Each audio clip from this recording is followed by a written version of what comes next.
Well, hello. How is everybody doing? I hope everybody's having a good day. Can you say yes? Well, mostly because I need a break from just a couple of these clothes. It's just a couple. That's all. Child. Well, apparently, people thought that they should report my page on Instagram, so I couldn't go live over there. So I'm gonna go live over here from now on.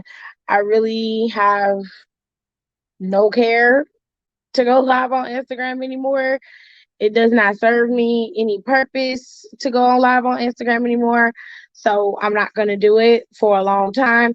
Even if Instagram does reinstate me, I have no intentions of doing that. I like being over here. It's quiet over here. I can ban people when they start acting up. It's real easy and simple, right? Okay. So I had to do a podcast yesterday. So I was not allowed to go live and talk about NXT. Then on top of that, I didn't really watch it, but I did get some key points from NXT. So I'm gonna upload some visuals for you guys so y'all don't just have to see my talking head. And I will show you guys some things that I thought was pertinent to talk about because I did get to see some pieces of NXT and I did enjoy NXT. Um so let me make sure I get the rest of the visuals up for you guys. Uh, talk about the 3 announced matches for next week. I'm gonna tell y'all our next roast sessions for Down for the Count. That one's gonna be fun. We're gonna record that one next week and put that out. So we're gonna just talk for a minute. Hold on. Let me get the rest of this stuff loaded. Um. Okay, so for the last couple of weeks, NXT has been giving us all new people mixed in the vets, right? So we've been getting new people after new people after new people. We've been introduced to so many different people, and it's almost difficult to keep up. But if you pay attention from last week, the people that are being introduced now are people that popped up last week. So it's not a lot of new people being thrown at us at once. They're kind of introducing them as quickly as possible and then starting to rotate certain stories in and moving other stories out. Okay, so I got one more thing to upload and then we'll get to it. Okay, so let's talk about NXT 2.0. It was a good show from what I saw. We didn't get to see the women's match yesterday. I don't understand why Raquel and Frankie didn't wrestle, but from my understanding, they had others. Hold on, y'all.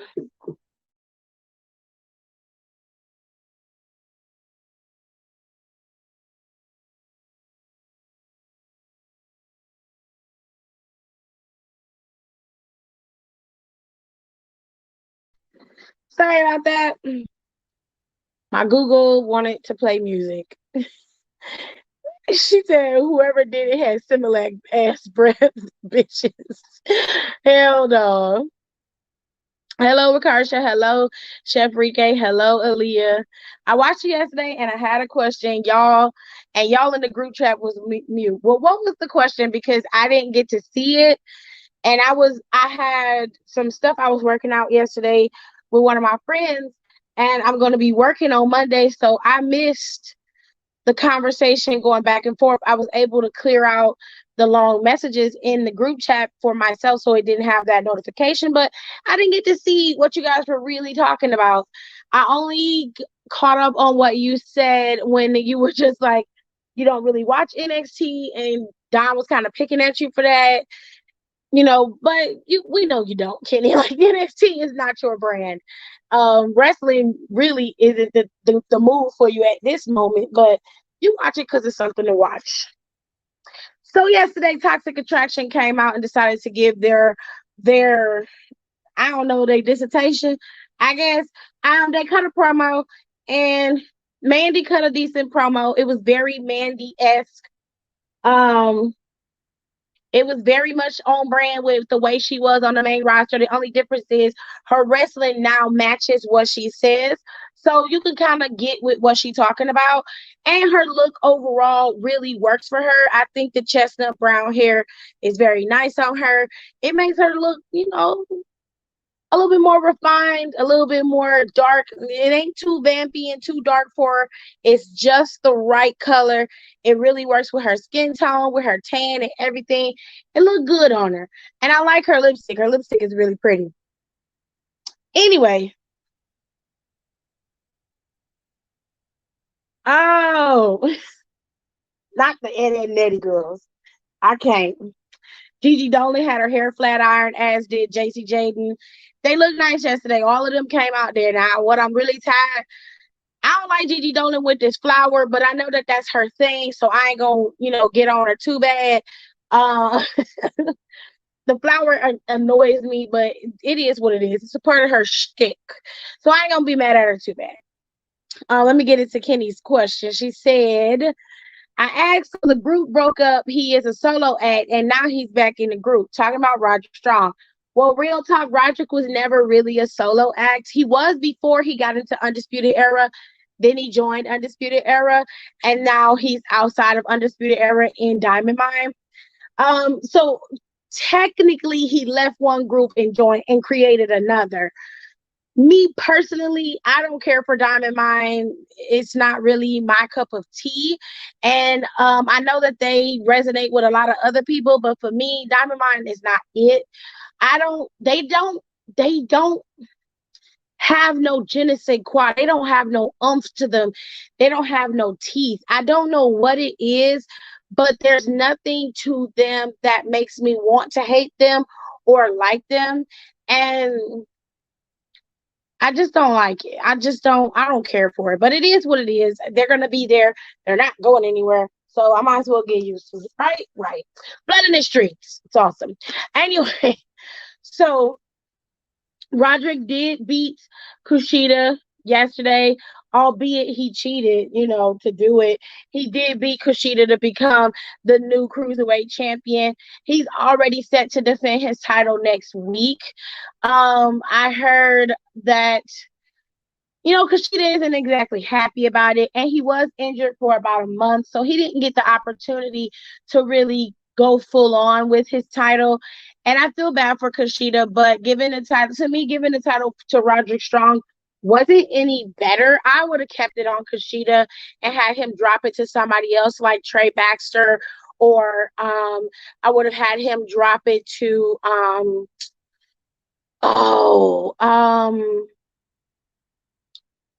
any newbie that's under 205, I would have had him drop it to them, because I feel like if you're going to go in new directions, then putting the title on older guys who've already had titles.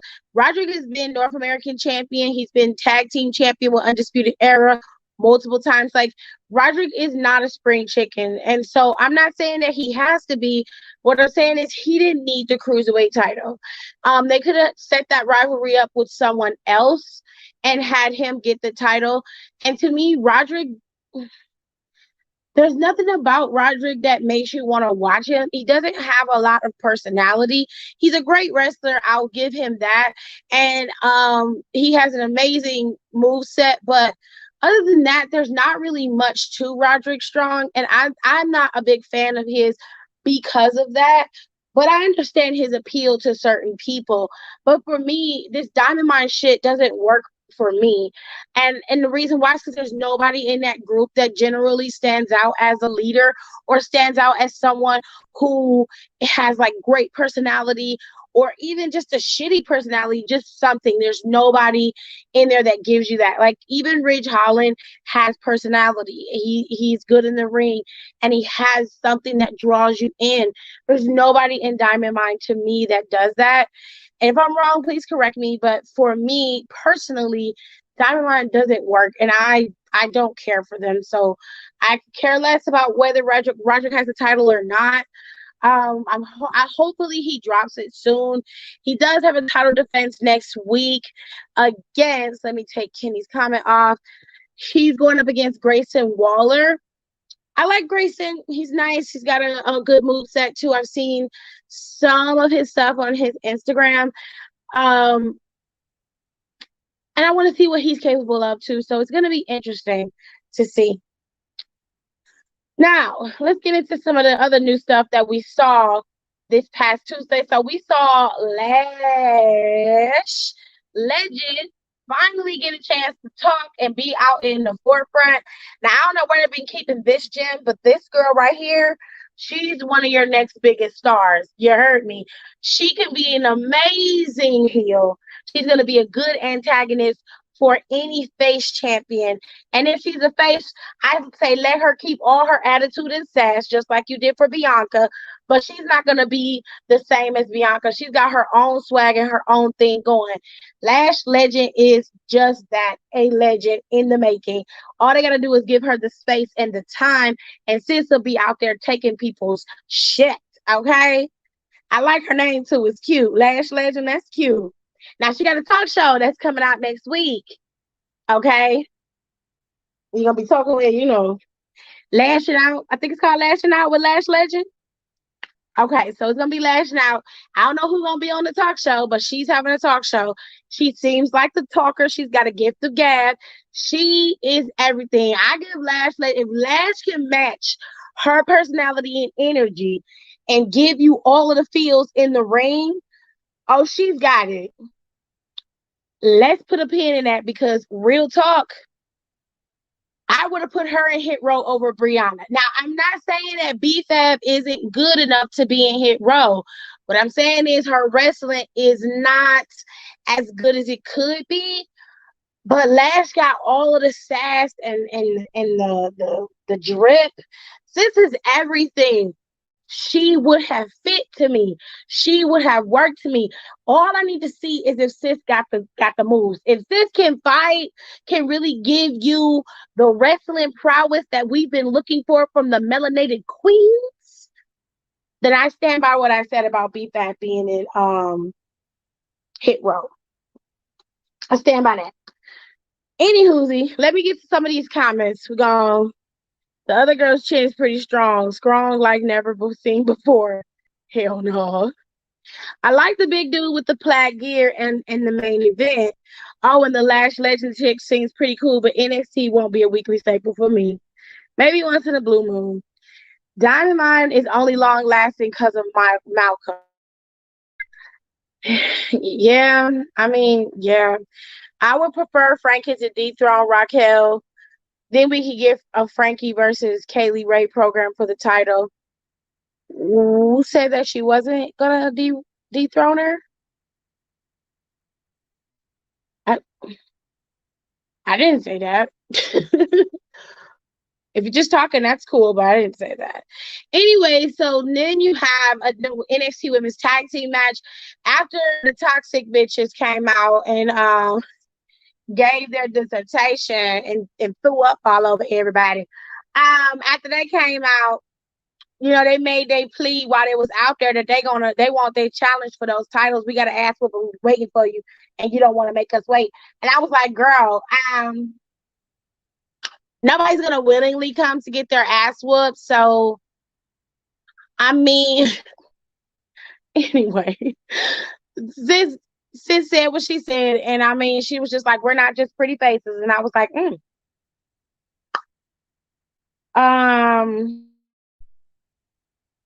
you're right. You're not pretty faces. There's two. Okay, I'm not gonna say that. Anyway, they challenged Io Shirai and Zoe Starks for a title. Okay. And Zoe Starks and Io accepted, and they're gonna battle it out. Now, what was crazy was that while they was out there, Indy Hartwell's best friend, I don't know how to say her name, Pure. I don't know how to say that girl name, but she the Billie Kay 2.0 looking girl. I really wish they would change her up so she doesn't look like Billie Kay, so people are not so reminded of Billie Kay by her.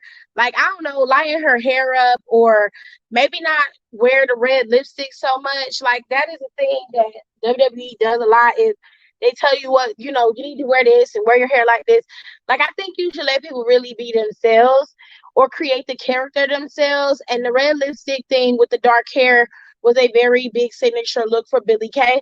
And seeing as how she is not that far removed from WWE, having her look like that puts her in an impossible position. And from what I understand, the girl has an Australian accent as well. So she's also I don't know if she's from New Zealand or Australia, so I won't um say she's from Australia, but she has an accent that reminds me of an Australian person.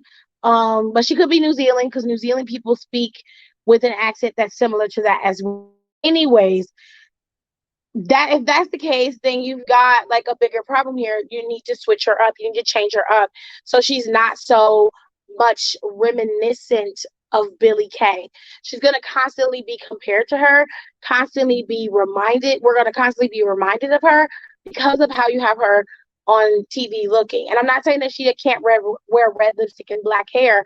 I'm not saying that, but that was a thing with Billie Kay. Like, that was the only thing she wore when she came out to wrestle. She never wore any other color lipstick. She always had like a very basic eye and very, very bright red overdrawn lips. That's what she wore. So maybe switch up the tempo with this chick a little bit, okay? But she came out there and basically was like,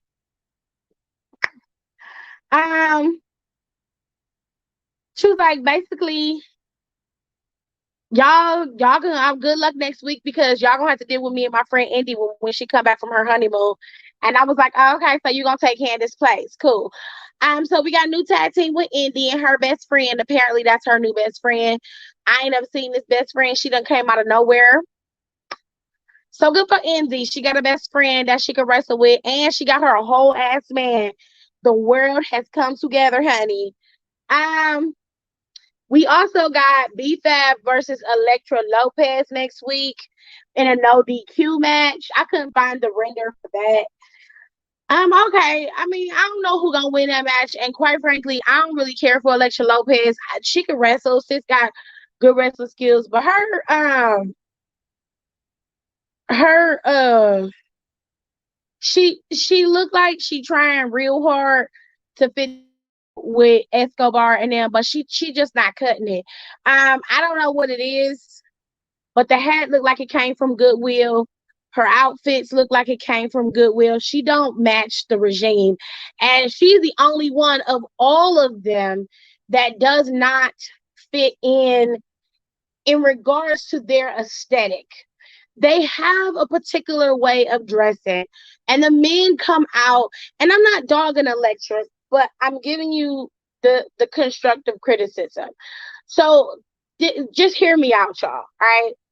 When Elektra comes out with them, like, Escobar is always decked out in some type of really, really nice jacket and basically some slacks and some real good dress shoes, right? Raul, I think his name is, and Joaquin always come out the same way too. Real nice jackets, very nice suits, nice shoes. They got their ties and their shirts on. They come out dressed to impress. They are setting a standard with the way that they look. They present themselves in a way that, yeah, we could come at the table, but we'll also stab you in the throat at the table. You feel what I'm saying? That's how it comes across. Almost mafia style. Most mafia men, if I'm speaking on a mafia wrong and you hear me in the playback, don't come at my neck. I'm just going by what I've seen and what I know. Okay, so don't get mad at me. But most made men, most mafia style made men have a nice suit on. They wear a decent suit.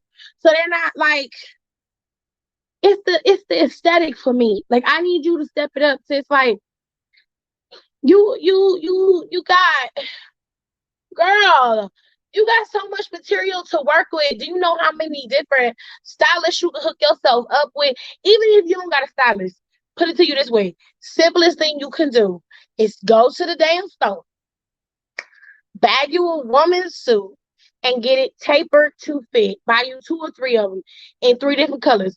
Get one in white, get one in black, get one in red, since you're very partial to red. And please go buy a proper fedora if you're gonna wear a hat. Don't come out there with no floppy black hat that you picked up from the Goodwill. That shit don't work. It don't look nice. You look like the throwaway in the group. You call yourself the first lady of the group, but you don't present yourself as the first lady. It's not attractive. It's a mess. It's a mess, sis. Get it together. You're not a bad looking girl. I ain't mad at you on your face, body, none of that shit. I ain't got nothing to say about that. I just want you to step your game up clothing wise because I know that you can. You're not fat, so it's not like you have a hard time finding clothes. You're not poor. You ain't rich, but you got enough money to be able to buy something. I mean, you come out there with a double-breasted red jacket, some leggings, and some snow boots. Girl, they coming out there with dress shoes, at least $60, $70 dress shoes. And with the way Escobar and them make money, with the way that they make money, they're coming out there dressed to impress, and you're just coming out there to fit in. It does not fit, sis. It doesn't fit. Okay?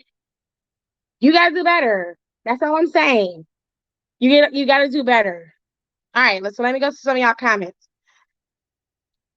Dang, she's like a baby Christian. Say it out for the people in the back. One of these things is not like the other. I'm late. B-Fab getting her ass beat next week. Yeah, she corny to me. I believe Persia is actually Indy real best friend, so I guess the chemistry should be good. Why? Okay, if that's her real best friend, that's cool. But me, I didn't have no problem with that. I'm just saying I ain't never seen her before. And now they introduce her as a best friend when she been running around with Candace like she Candace's daughter for the last year. It was like, why didn't y'all slowly introduce the best friend? You get what I mean? Like, make it worthwhile so we all feel like, okay, we in here. It was just like, girl, where you come from? What are you talking about? Like, I was very confused. Yeah, something just seems off with her. They just put me here. Hell no. Oh, dang, she really does look like where Carmen Sandiego.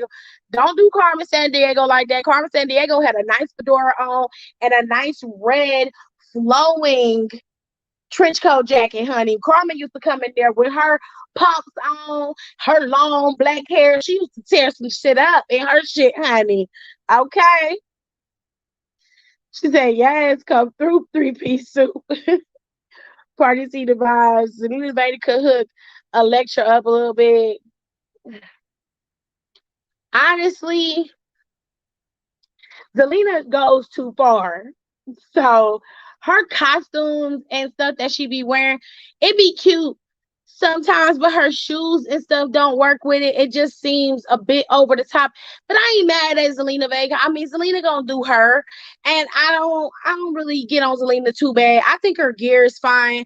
So what she wears when she comes out there usually be okay. But Selena be trying so hard to be tall.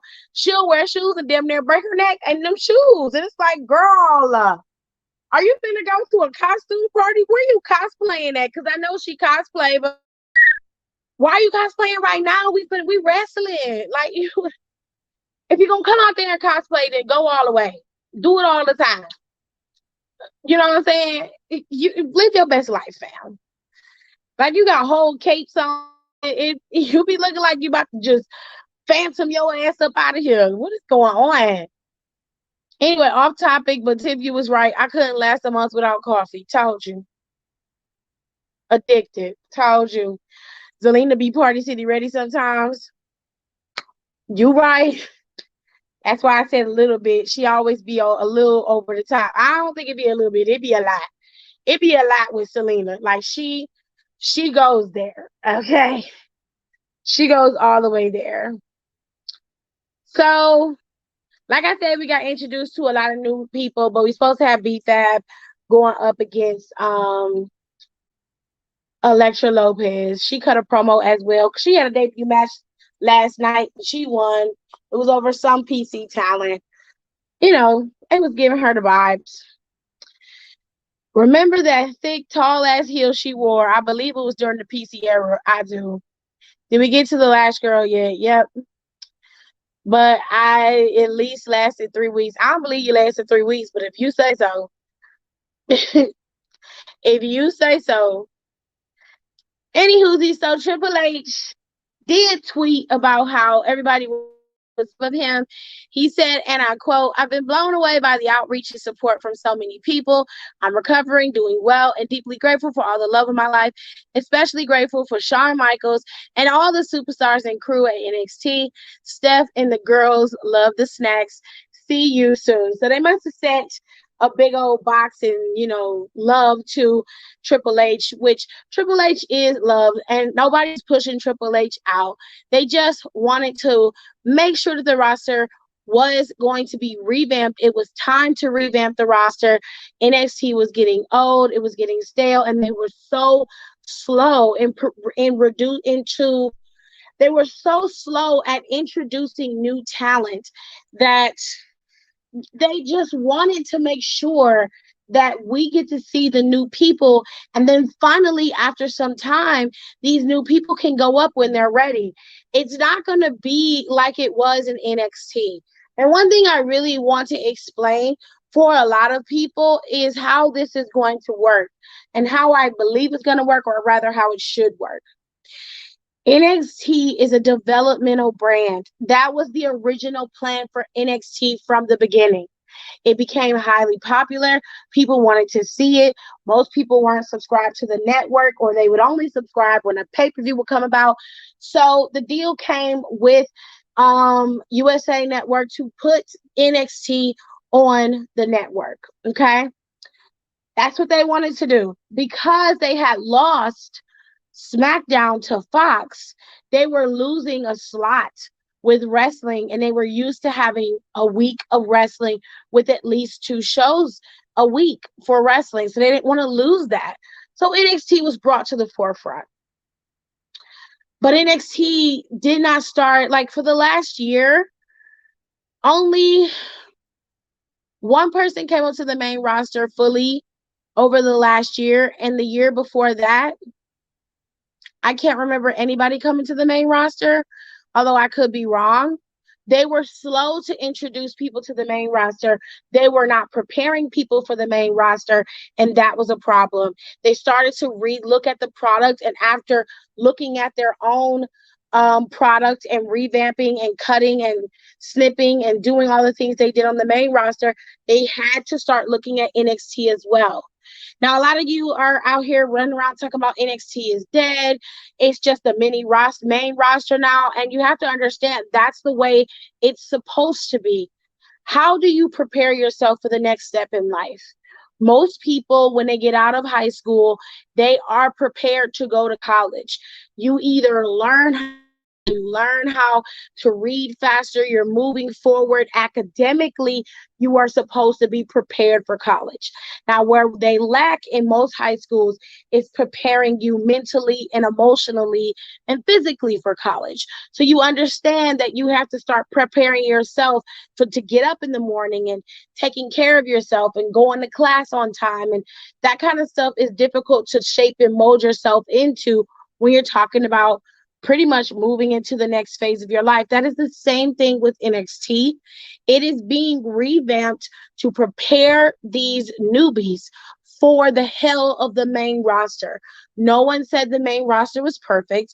No one said that it was going to be astronomically great, but they were either going to be prepared and sent to the roster and you sink or swim, or they were only prepared to be great in NXT, sent to the main roster, and they sink, which is what happened with a lot of people who were sent to the main roster.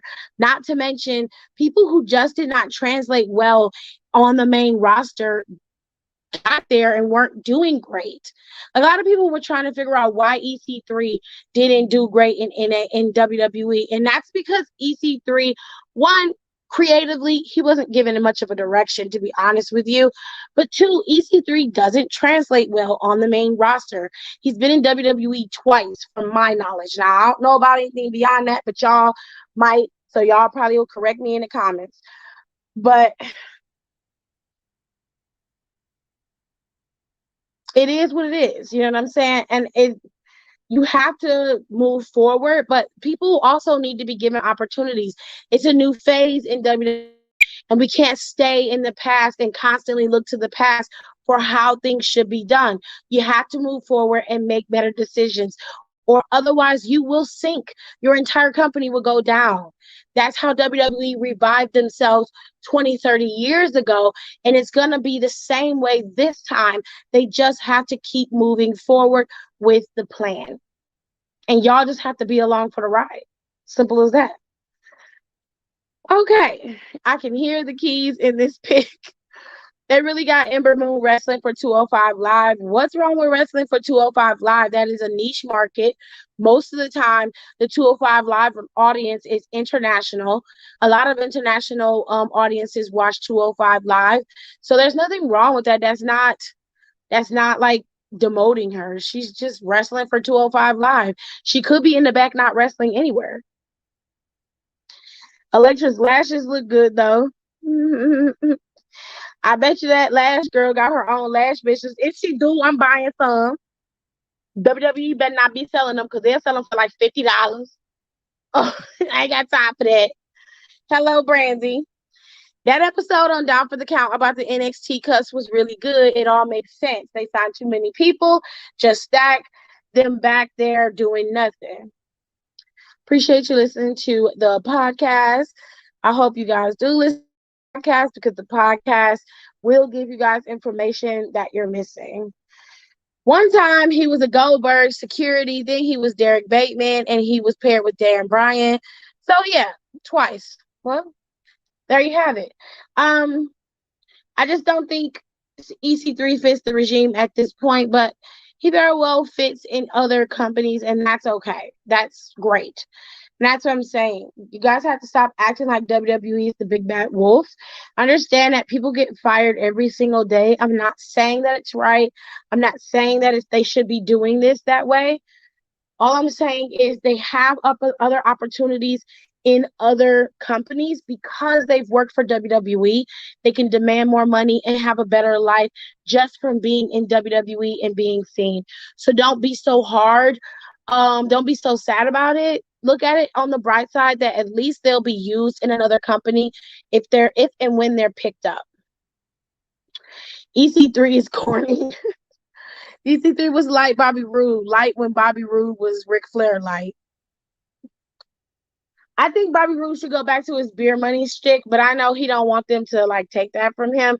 I don't know how I would revamp Bobby Roode, but I would split Bobby Roode and Dolph Ziggler up during the draft. I would send Bobby Roode to Raw, leave Ziggler on SmackDown, or switch them out, send Ziggler to Raw, leave Roode on SmackDown. But I would let him have that Flair shtick. Like he would have to have his own gimmick. He'd have to come up with something that works for him, that makes him stand out, but also really embodies Bobby Roode. You know? Just don't grow your porn stash back because that wasn't the move either, bro. Like I'm telling you, it was not the move. Sir, what else do we talk about? So oh goodness, I'm sleepy.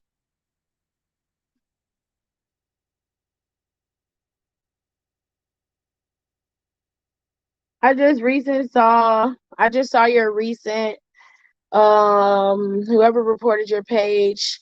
That must be that sad. I don't know who reports my videos, but I think once they get enough reports and they look over it, they deem it to be bullying, they snatch it down and then they block me from going live. They'll allow me to post, but I'm not allowed to go live. Last time I wasn't able to go live for 3 days.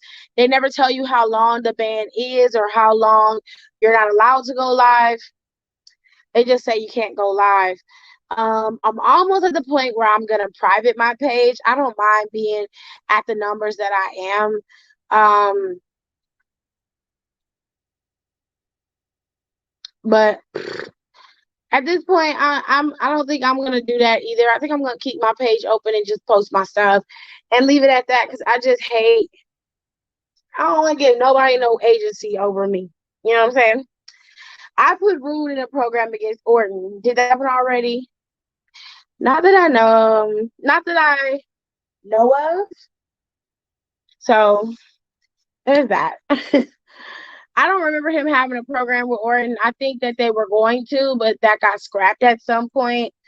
I know that he had the program with Ty Dillinger, aka Shawn Spears, and when that stopped, he, pretty much got released after that. And then they moved on from him to like Jeff Hardy, I think, and they had the Hell in a Cell match. Other than that, I don't remember him having a fight. Oh crap, that y'all was contagious. I'm sorry. I really like the Joe Gacy guy. I didn't get to watch all of NXT, but I was informed of Joe Gacy and how he has this "let me help you" type of shtick that a lot of people hate, but they hate it because they love it. So I'm gonna watch the playback of NXT probably tomorrow night before we do Therapy Thursdays. I coined that term because that is what uh, Rico wants to call it. So I'm gonna call it Therapy Thursdays. Um. So yeah, what else? Um. I haven't seen Joe Gacy's character yet, but his name is real close. I ain't gonna say it. I'm gonna leave it alone. But Joe Gacy has a shtick, and it's like a "let me help you" self-help guru type of thing. So yeah, Ruby lost. She got cheated. Did you expect her to beat Britt Baker? Honey, the match was booked because Ruby had a lot of hype going to AEW. That's literally the only reason why they weren't gonna let Ruby beat Britt Baker. It is what it is. Yeah, and Randy and Rude had a fun feud. Okay, whatever. I don't care. That shit was funny. He told the guy to get the fuck out the room. Are you talking about that? Wait. So who told him to get the fuck out the room? Um was it that Andre Chase dude, or was it the Joe Gacy dude that did it? Because I was confused. Like, some people were telling me that it was Andre Chase with the Chase U shirt on. And then some people were saying that it was Joe Gacy that told him. Okay, so it was Andre Chase. Okay, cool. Hey Google, stop listening.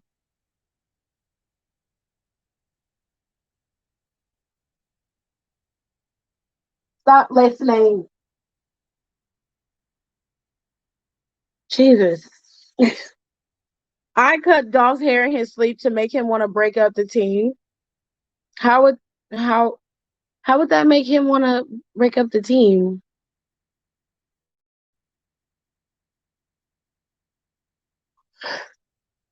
Oh, okay. Andre Chase did it. Okay, so it was Andre Chase, the guy with the red hoodie with the U shirt. Andre Chase, he tried to Odyssey Jones. I believe you meant he tried to come after Odyssey Jones, which I saw. He was doing a bit about how much of a loser Odyssey Jones is. But then one of the people in the class was like, "Didn't you lose to him in the first round?" And he was like, "Get out. Get the fuck out of here." It was funny. Anyway, then he came out there while Odyssey had a match, tried to hit Odyssey with a chair, and Odyssey broke the fucking chair. It was nuts. I was like, oh God, such strength from a strapping young man. My God. But anyways,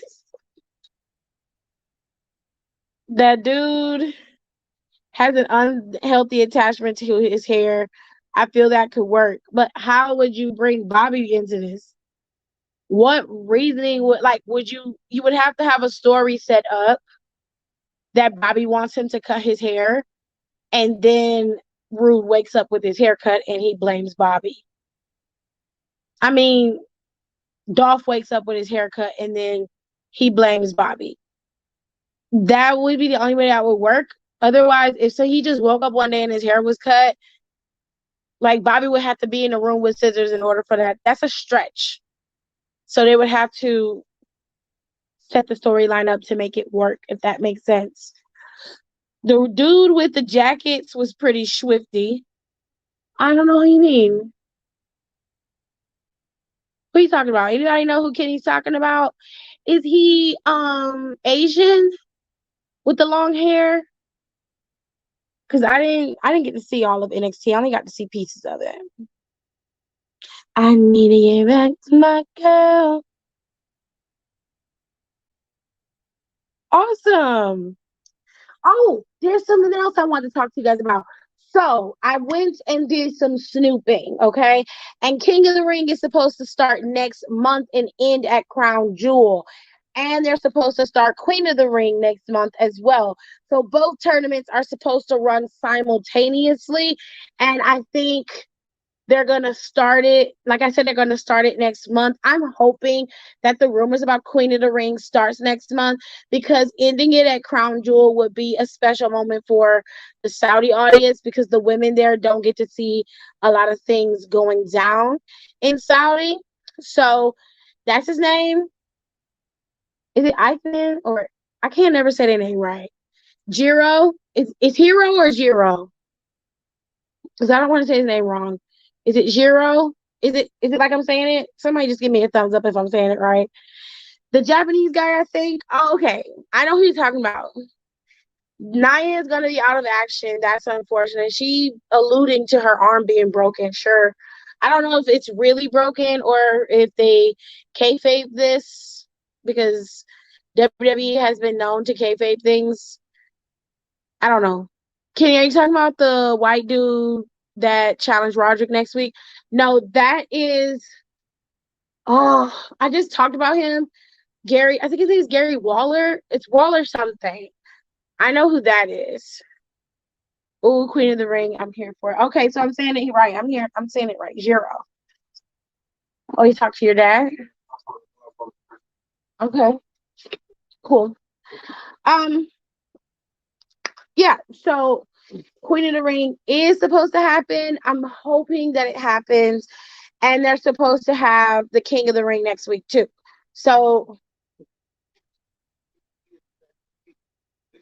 it's down. I have a new pinky in the box downstairs.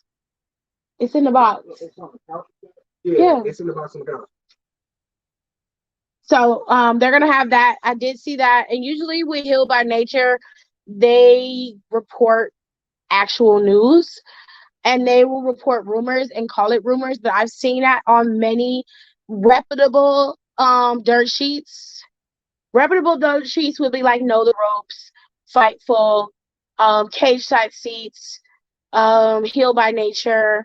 Those are reputable pages that I will regularly follow. And of course, Black Wrestling Alliance does exclusively African American. They highlight African American wrestlers, but they do talk about wrestling in general. So Black Wrestling Alliance usually has the information clear, so you can always follow those pages if I have to when I'm done with this live, I might link everybody below. Did they have more info on it as far as contestants? Is it main roster only or will it include the others? As far as I know, they haven't said who's gonna go, but I imagine it would be main roster only because that would be a very massive um King of the Ring. And for it to happen in the beginning of the month, they're only wrestling once a week for King and Queen of the Ring. So they would have to have multiple matches for it on each show in order to dwindle it down, the tournament down to, or keep the tournament small. So when it dwindles down to Crown Jewel, it's easier to have the tournament in there because of how it's set up. You see what I'm saying? So, ooh, you know what might happen? Mansoor might end up winning King of the Ring, like because they're gonna be in Crown Jewel. That could be some shit that might go down. You never know. I'm also excited for what's next for Trey Baxter. I think he is gonna go with the superhero gimmick. Well, that was what was teased. I mean, he may go with the superhero gimmick. I just don't want him to be like fucking Hurricane. Like I want him to do his shit like, maybe be dark and weird with yours. Like there are plenty of Marvel characters that are not of, mainstream that you can model your oh god, model your character after. I wouldn't model my character after any current Marvel or DC character that we see all the time. I would pick somebody obscure that nobody really really looks at and like create my character from there. You know what I'm saying? But it is teased. His girlfriend went to him and was trying to encourage him and, make him feel better. And I don't blame her because somebody got to keep him on his toes. He felt bad because he lost. And she was just like, "You're good. You're good. Don't worry about it." And she kissed him. And I was like, "Oh, that's sweet." I was like, it looked like he didn't want to be kissed or he didn't expect that. I was like, "Damn, is that your woman? Because you act like you don't know her. Like, what is happening?" Which would be stupid. I bet you they'll make them qualify for it on SmackDown, which would be stupid. I don't know if they're going to have qualifiers because, like I said, the matches are going to have to end at Crown Jewel. So I think they're just going to be picked. Like everybody that was in the breakout tournament was picked. They didn't qualify for the breakout tournament. They were selected to be in the breakout tournament. And then there's just not enough people on each roster for them to do qualifiers. You feel what I'm saying? So it would make perfect sense to me if you would just use the people on the roster in full to be a part of King of the Ring. Whether they win, lose, or draw, use everybody. There's plenty of people in the back. Like, oh, and Grand Metalik had asked for his release today. I saw that on Heal by Nature as well. He wants to be released, which, to be honest, I don't blame him. Let him go back to AAA or let him go wherever he wants to go, whether it be MLW, NWA Power, or AEW. He's not being used in WWE. And to be honest, if you are a wrestler and you want to wrestle and not just be paid to sit in the back, I would say ask for your release so you can go somewhere else and do what you love to do. Stupid being having to qualify for Queen of the Ring. I don't think they're going to qualify for Queen of the Ring either. There is not enough women on the roster for them to have qualifiers for Queen of the Ring. There just simply isn't enough girls. Everybody needs to be used. I'm going to say this so loud. Everybody needs to be used in these matches because really, like, there's nothing going on outside of the Queen of the Ring except for people who are in feud. Like, and Naomi's not in a feud at the moment. It seems like she is with Sonya, and if that's the case, fine. But put her in Queen of the Ring. Put Zelina in Queen of the Ring. Put Carmella, Toni Storm, Shotzi Blackheart, Knox. Put if you got Xia Li on the main roster and you guys haven't started using her, use her. Put her ass in the matches. They don't have to win, but they need to be in the Queen of the Ring tournament, period. It needs to be as big as they can make it without it needs to be as, like I said, it needs to be as big as they can make it without making it, without it being too over the top. They said it would be 4 or 8 women and men for both tournaments. How are you going to do 4? That doesn't make any sense. How are you going to do that? You're going to have matches for each show every week until Crown Jewel. That is on the 26th of October. They do the draft on the 1st and the 4th.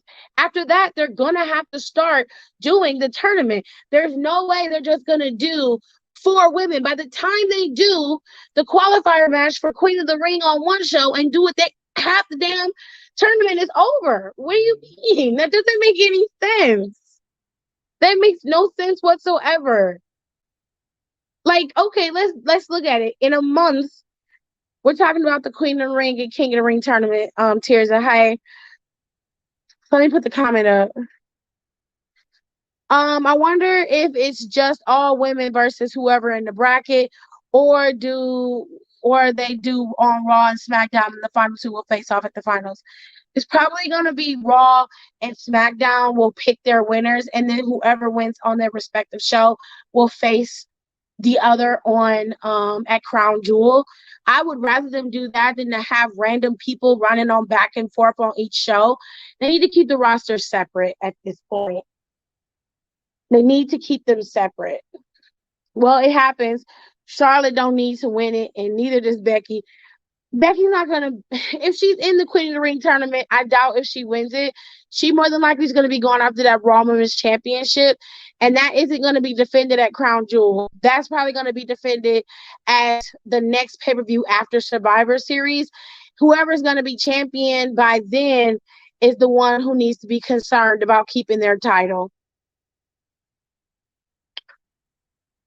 They said it was gonna be 4 or 8 women and men for both tournaments. I'll be hype as shit if Tamina wins it, but it's WWE, so that won't happen. 4 is just a tease. True that. What did you miss? I hope I explained it for you. There needs to be 16 spots in the first round, then go to 8, then go to 4, then 2 at the final. That makes sense to me. That makes sense. If you're doing 16 slots, you're going to have enough because you'll have people on both rosters being able to compete. I think between the 2 rosters, there's at least 12, 14 women, unless they bring the other girls in. Like I said, Mia Yim's back there. Toni Storm is just now getting used. Shotzi's back there. Nox is back there. Aaliyah is back there. They were teasing Indy Hartwell for a little while, but they let her stay in NXT. And they have Xia Li back there, if I haven't mentioned her.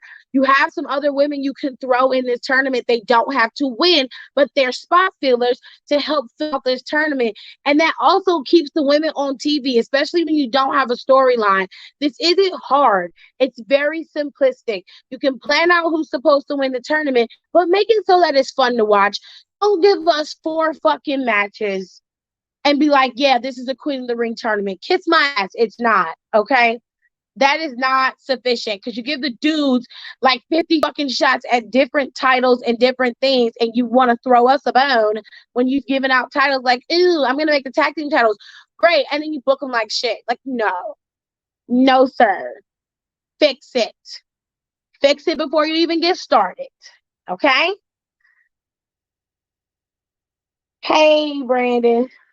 I'm going to need a FanDuel to get in on it so I can beat y'all in the group chat. Ciao. I'm H and Tiff. Did you see that quick tease for a new female wrestler on NXT? The tease was really short. I think it's Scarlett. The wrestler was doing like some hot dance, then it ended. Huh. I didn't know who that was. I didn't see that because I didn't watch NXT fully. So I didn't see the vignette, but I saw some people screenshot it. Body Bitch had it on his page. So there was that. I have a feeling Charlotte is going to be in it and possibly win. I mean, she calls herself the queen, so it's kind of a given. However, she doesn't need this. This will be a great opportunity to build a new star. I agree. I do think that this probably is going to be given to Charlotte first, which a lot of people are going to disagree with. I understand it. However, I don't think it's necessary for her to win it right now. I do think that it should go to someone else. Like, I don't think Becky needs it. I don't think she needs it. And I don't think Sasha Banks or Bayley should win it, which I know Bayley isn't going to be in it, but I'm just mentioning their names to get them out the way. So who's left? Like, that's how they kind of built up Stone Cold, I give it to somebody who hasn't won anything and they just got there. Like, I'm dead ass serious. Like, that would be the launching pad for them to be great. I would literally give it to like Mia Yim, or I would give it to I wouldn't mind Naomi getting it. Like, Naomi can be Queen of the Ring for the first time. That'd be dope. I would give it to, if you wanted to be a heel, I would give it to Vega, or I give it to Toni Storm. That'd be a good launching pad for Toni. I would give it to her. Shayna's a good choice. I don't have a problem with Shayna. I wouldn't give it to Natalya or Tamina. It's no shade to them, but I wouldn't give it to them. I give it to Naomi, Shayna Baszler, Toni Storm. Toni Storm is a good one. I would like maybe Toni to win it. What if Naomi is in the finals and then Sonya attacks? Naomi takes her out the mat and takes her out the match, and that continues their rivalry. Well, they have to set the rivalry up between them, and they're slowly doing that now. So unless it gets heated before King of the Ring, it would just seem very left field that she would come in there and attack her. She already gave the girl a fine for being insubordinate, but her counterparts was on Raw in their face, and she ain't give them no fines or nothing. Didn't say nothing to them. But Naomi get in her face, and now she's scared, talking about she insubordinate. You got a little chip on your shoulder. If you like the girl and you want to eat the cat, just tell her that. Now she got a right to say no, but you need to just tell her the truth. Okay? Okay. Naomi already a black queen. Yes, we know she is a black queen, but it would not be a bad idea to give sis Queen of the Ring, especially the very first one. Oh, why do I feel short? I guess you meant Charlotte is going to be the first one to win the Queen of the Ring. If she is, get over it while you still can, because it's going to be what it is. And there really ain't nothing none of us can do about it. At the end of the day, WWE makes the decisions. I was just saying there's another way to do it where it doesn't have to be so obvious that it's going to be Charlotte. Charlotte could be in the finals and put somebody over, which I know she's capable of doing because she's done it before. So Vega got to win some matches first. That's not necessarily true. If you're trying to build new stars, ain't nothing better than being Queen of the Ring to be your launching pad.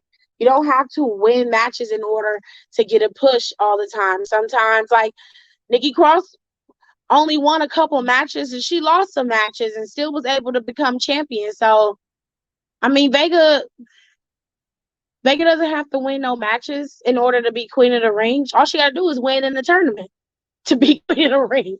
If she win in the tournament, she wants the matches, right? Am I crazy? Okay. If Ruby was still there, I'd give it to her. I would give it to Ruby too. Ruby would be a good heel Queen of the Ring. She'd be real good at it. You know what I'm saying? So it's unfortunate, but Ruby lost tonight against Britt Baker. And like I said before, when Jay mentioned it, I'm not surprised. I kind of figured that was happening. They were using her momentum to push the narrative forward with AEW and their show, which rightfully so they should, but it was a bit premature to just give Ruby a title shot, and she just got there. But whatever. They give it to Lily. Oh no, I agree. A bajillion percent. Naomi deserves everything. Her winning Queen of the Ring would be awesome, right? It just would be good. And I hope they don't do nothing stupid after whoever wins the tournament, because what Corbin was doing was corny as fuck. Like, give them a title shot. Something, not running around talking about someone. I mean, I agree. I think that they need to use some of these things as launching pads like they used to back in the day. Winning King of the Ring propelled you to possibly be champion very, very soon. That happened multiple times with multiple people, from Bret Hart to Stone Cold Steve Austin, and the list goes on. So it's not a bad thing to have the Queen of the Ring and the King of the Ring be the launching pad for someone to get a title at some point. Since there is no secondary title for the women's title, this needs to be a launching pad like Money in the Bank. But instead, it's not like a guaranteed contract. It's like you're King of the Ring or you're Queen of the Ring, and you should be holding gold. So you're going to make an opportunity for yourself and go after that title. That makes sense to me. You know what I'm saying? TLC is usually the pay-per-view after Survivor Series. So that is when it should happen. It's at that pay-per-view. At least to me. I'm not crazy cool.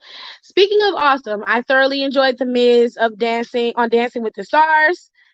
He was great. Oh, Ruby lost. I don't even watch AEW, and I was rooting for her. Yeah. Fortunately, Ruby Soho lost to Dr. Britt Baker. But I wasn't surprised because I didn't expect her to beat Britt.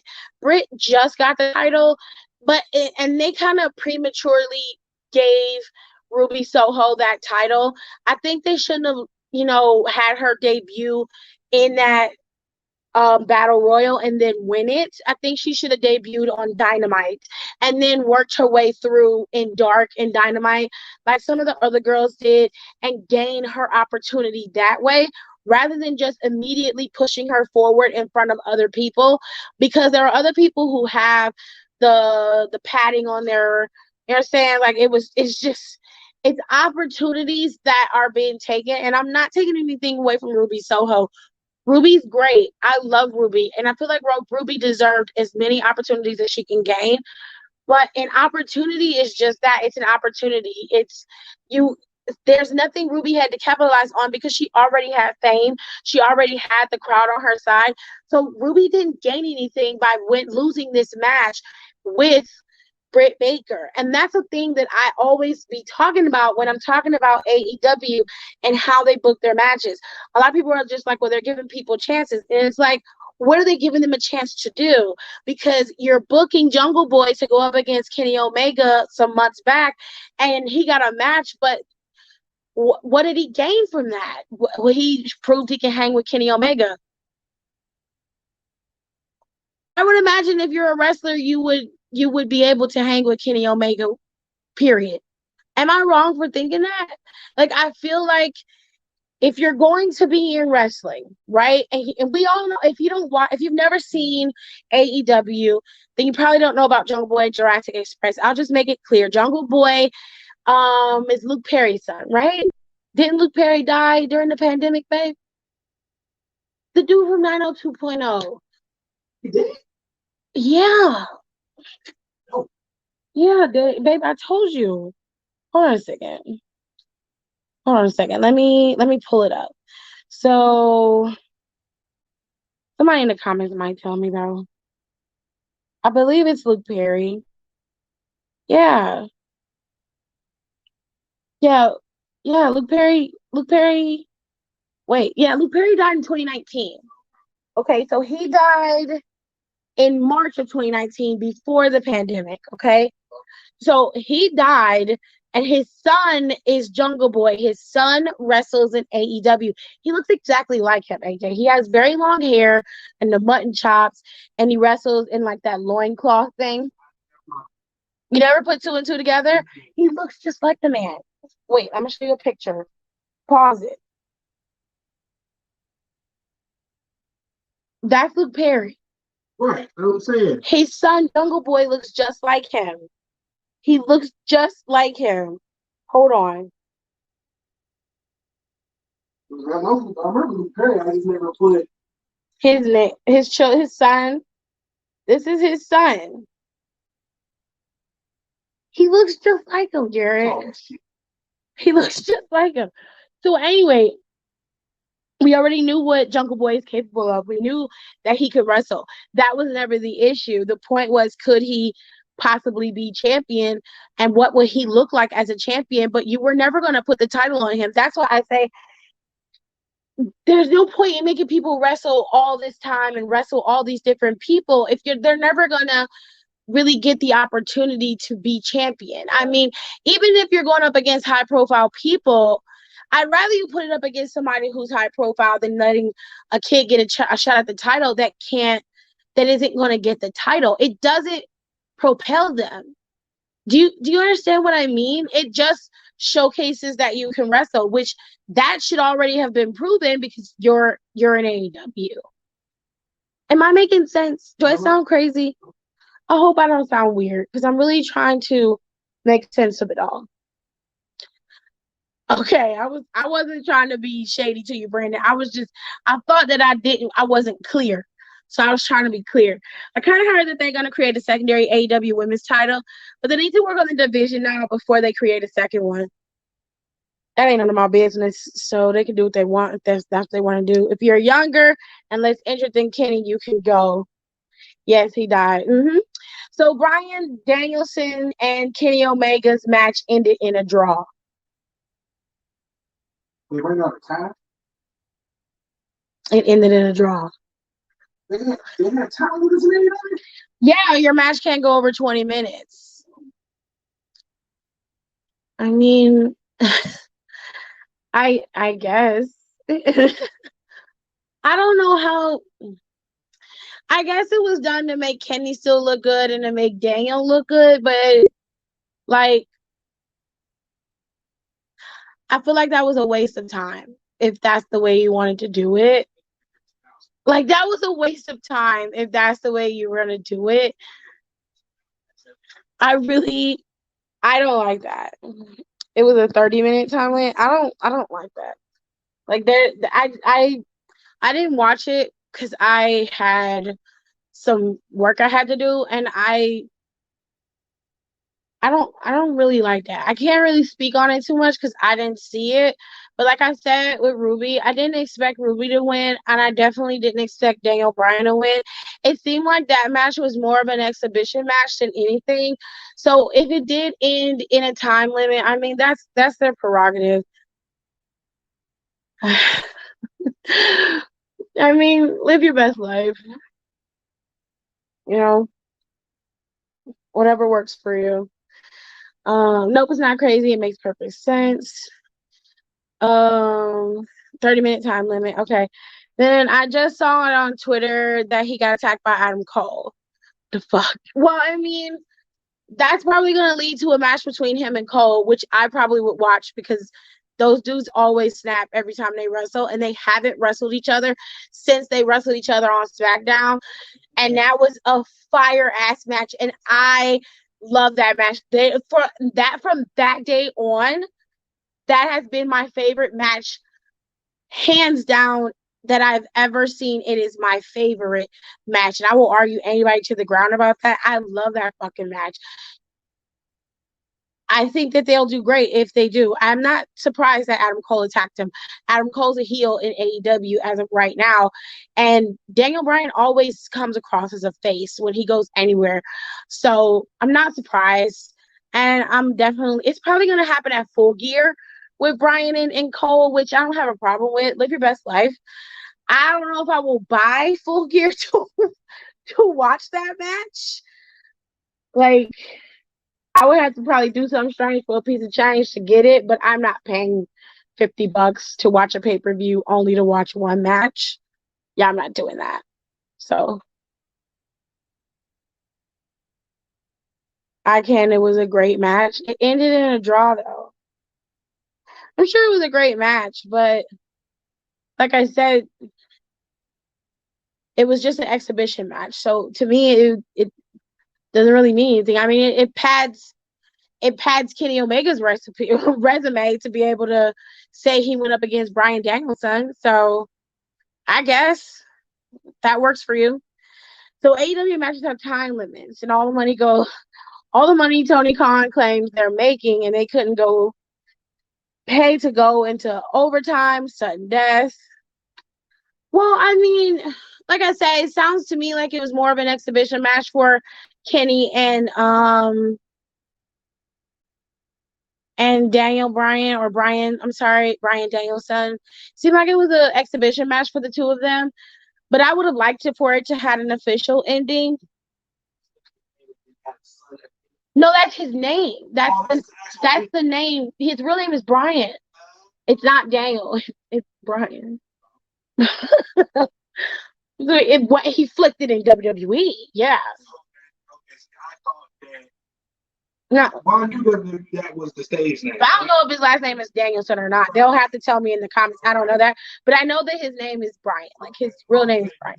You just flipped your name. That's lazy as shit. No, it's not. I think it's fucking genius. They can't trademark anything. They can't trademark they can if you give them the rights to it. And he didn't want to, and I don't fucking blame him. I don't suggest anybody who goes and wrestles for any company give them the trademark rights to your name, because you'll have to fight for that shit when it's over. And like, if you have a name that you really love, like, find a way to have an alternative in case you leave, so people can still find you and recognize you. You know what I'm saying? I kept falling asleep during Dynamite, so this is all news to me. There's not really much I can say about it because I didn't watch it. Tonight, AEW put on a great show, pure professional wrestling. Okay. Still great, no matter who won the match.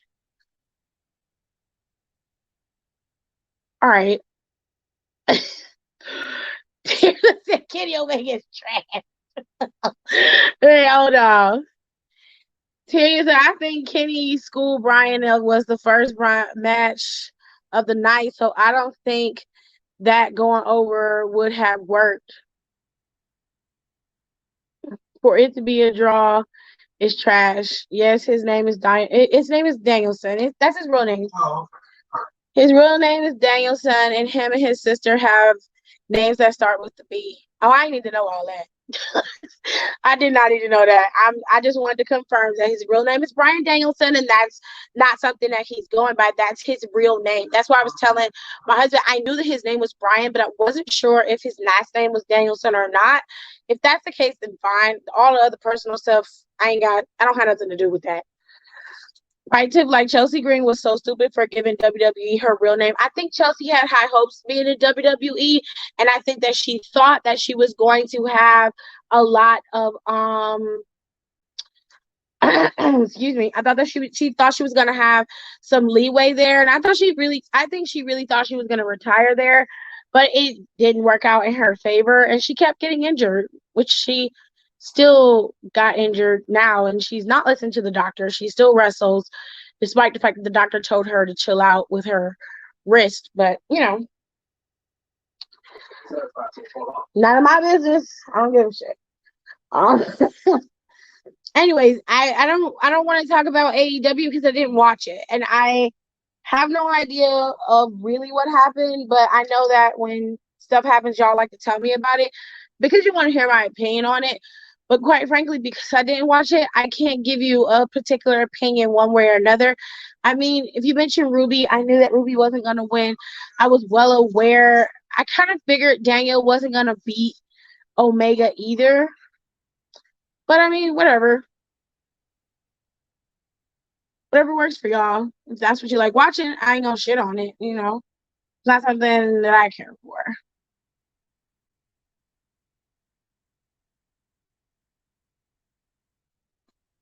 Any way you look at it, good or bad, AEW is putting on great wrestling shows and pay-per-views. Sky's the limit in 2021. I think that's subject to opinion depending on who watches the show and what they're looking for. But if that's how you feel, I ain't gonna tell you you're wrong. I'm just gonna say I disagree slightly. But if the overall consensus for most people is that the show is good, then they're putting on a decent show for them. It works for the people who like to watch it. However, for some people it doesn't. So it's good to have alternatives, is my point. Right. I don't care to talk about AEW in any form, but y'all float on. I wasn't mentioning AEW because, like I said, I didn't watch it. I'm aware of it. I keep my ear close to the streets about it, but I wasn't watching it. So I generally don't talk about it because I don't watch it. Now, if I happen to watch it in happenstance, then I will talk about it. But most of the time, if I don't watch it, I don't talk about it. Out of fairness. Because I wouldn't want somebody coming in to me and shitting on me when I'm watching WWE and they haven't watched it. So it's only fair that I don't do that to them. You okay, babe? It's hot in here though. What's the temp outside? It's 63. You wanna take a ibuprofen or something? Yeah, because it's gonna rain, baby. Anywhoosies. Anything else y'all want to talk about?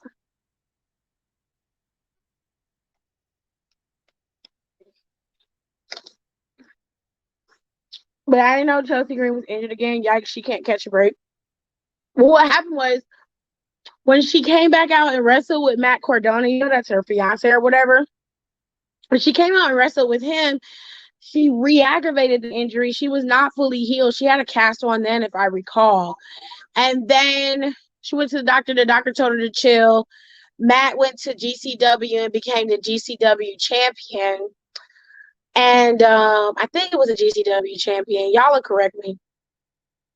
He was like really stoked. Well, Derek's in here, so I mean he's in here. He watches AEW. That's what he wants to do. I don't give a shit. I mean, it's no shade. I don't care if you watch it. If that's what you like, that's what you like. It's fine by me.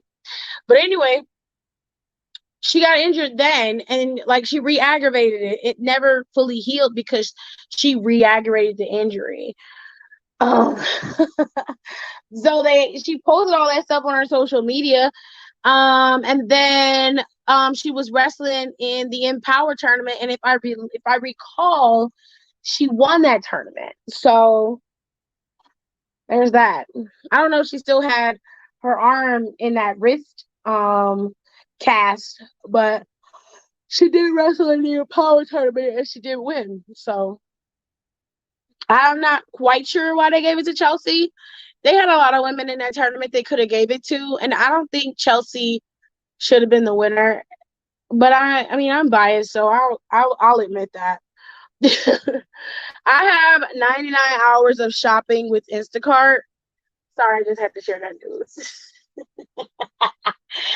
Oh man, them some good side hustles. Instacart's a good side hustle. I might take that up if the hubs will do my, take me around and shit. You gotta be my chauffeur.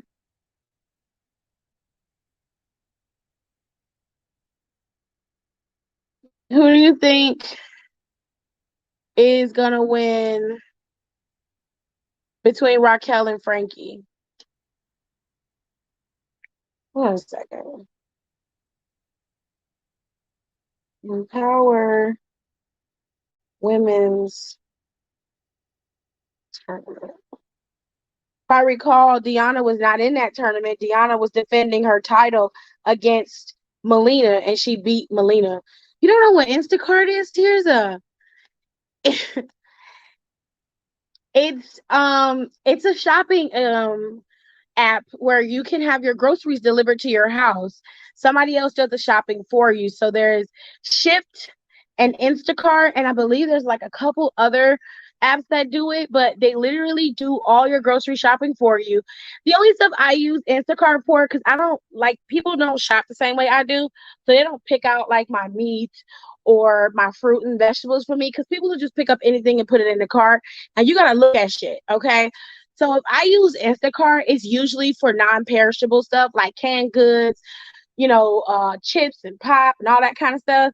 Like Instacart, I use Instacart just for stuff that I need, real quick runs to the store, restock my pantry, that kind of shit. You know what I'm saying?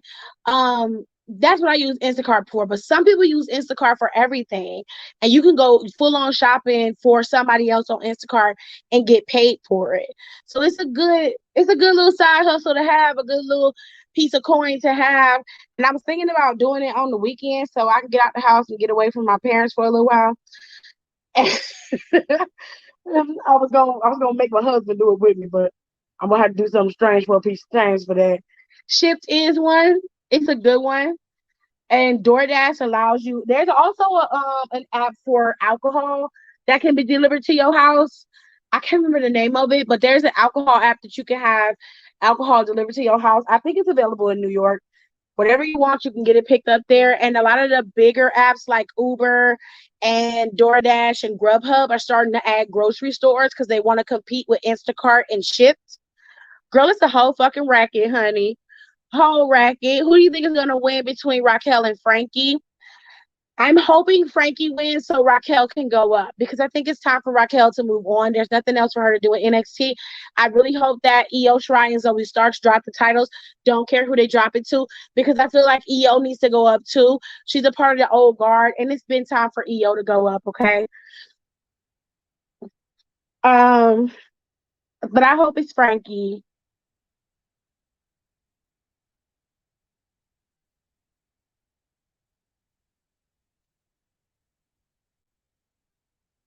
So is Nia really injured? I want to say no, Tirza. I really do want to say no, she is not injured, but I don't know. And because it's so it's strange. I don't know. They're doing a good job of selling it if she isn't. Right, because she just put a Instagram x-ray up of her arm, and I was like, damn, like it's broke, and it had her name on there. Now I know some x-rays. I don't recall any of my x-rays having my name on them like that. So I think that it is kayfabe. But I could be wrong. But I think that it's kayfabe. If it isn't, I wish Nia well, and I hope she gets drafted to SmackDown so we can get some real shakeups and some new blood. If it ain't, she'll be on SmackDown in a few weeks. I promise you. Tears of that thing she posted looked like a need to me. I think they're gonna draft Nia to SD finally. Oh, you was talking about Empower. I thought you were talking about when her and Matt were in the Impact tournament. No. I use Instacart for little stuff. Me too. I actually love using Instacart. And I like to buy stuff, little snacks off of Instacart when I use it. My mom uses Instacart all the time. It's very convenient, but I don't like nobody else picking my fruit for me, fresh vegetables, and I don't like nobody picking no meat for me because people just pick up shit and put it in the cart. They don't look at it to make sure it's not moldy. They don't check stuff. Like, I don't like that. I don't like that. I think Shipt is one too. Also for my boozy folk, I think DoorDash it was gonna start delivering alcohol. Oh, that's cool. The Bump announced that she is really injured and she will be out.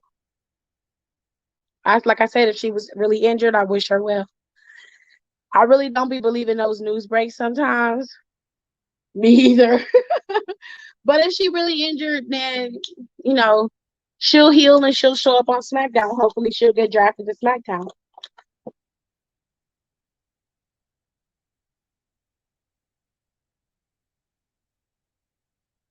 What's Chris doing? He's staying tonight. Yeah. Excuse me, y'all. This bitch said, period, I like to finger my fruits. And then said, get y'all's minds out the gutter. Bitch, you don't want to put your finger up a strawberry's ass. We we don't where our minds aren't in the gutter, Kitty. You're fingering fruit. Get it together. That's just how. You're nasty. Nasty. Then say, yeah. DoorDash started delivering alcohol. I ordered 3 bottles of wine yesterday. My God, my God. My mind wasn't in the gutter. Girl, it started there. Her ass talking about fingering fruit.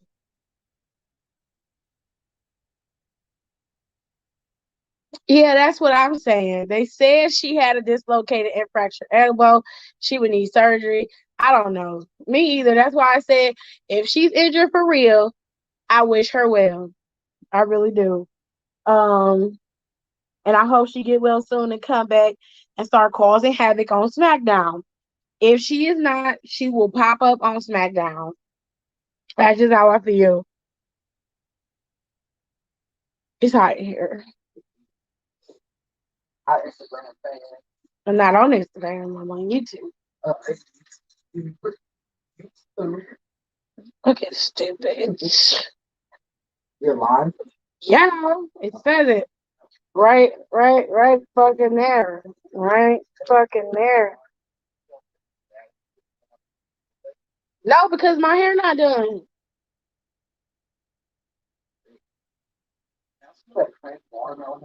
That's not mine. Yeah. I'm telling Daddy. I meant checking to see if it's too soft because I don't like soft apples. That shit tastes like mush and ground. Girl, you don't have to finger it, nasty bitch. I'm ready to eat some chopped cheese, modified, That's ground beef and cheese, right? Chopped cheese. ground beef cheese, some peppers, and some onions. Here's in New York. She probably had chopped cheese before. I love Naya. I don't care what no one says. You put on fries instead. You always eat ranch with everything. You know it's other sauces. Like why you don't try like Parmesan? Like creamy Parmesan. Because of the texture, I don't like I don't like eating liquid sandpaper. What?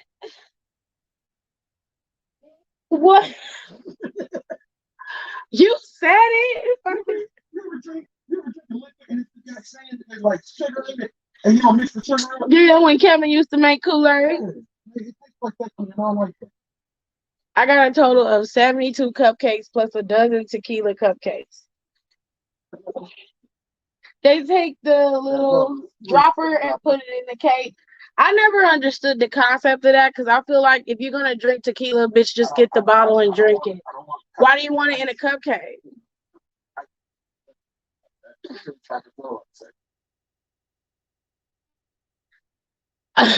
Not a throw up session.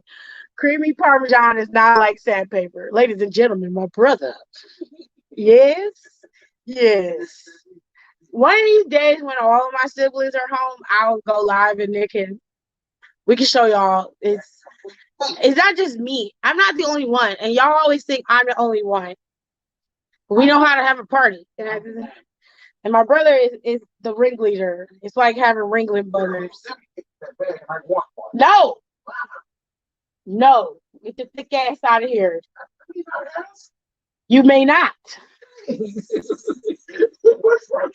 Why four I can't has? Wow. That's why they look at us like we dumb. That shit right there. Don't eat that like you ravenous and get fucking crumbs on my floor. I'm not playing with you, Christopher. Get out.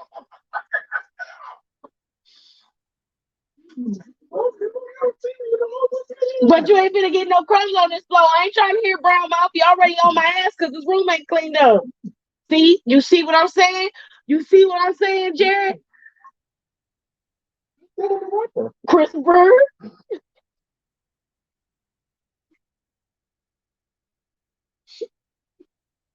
Push you in your head with this damn wallet. Right in your shit. Where are you getting from? This place called Pizza Express over there off of Harvard. It's one of the quick pizza places. Pizza Pop for real. Is it good? Yeah. Is Pizza BOGO still open? Where is it? Mommy ain't took us to Pizza BOGO in forever. Yeah, Teresa said NYC is chopped cheese is an NYC thing. Oh, Wait, Teresa lost.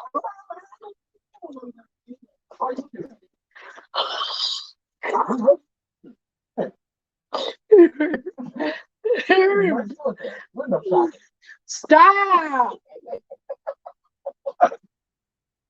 Oh my God.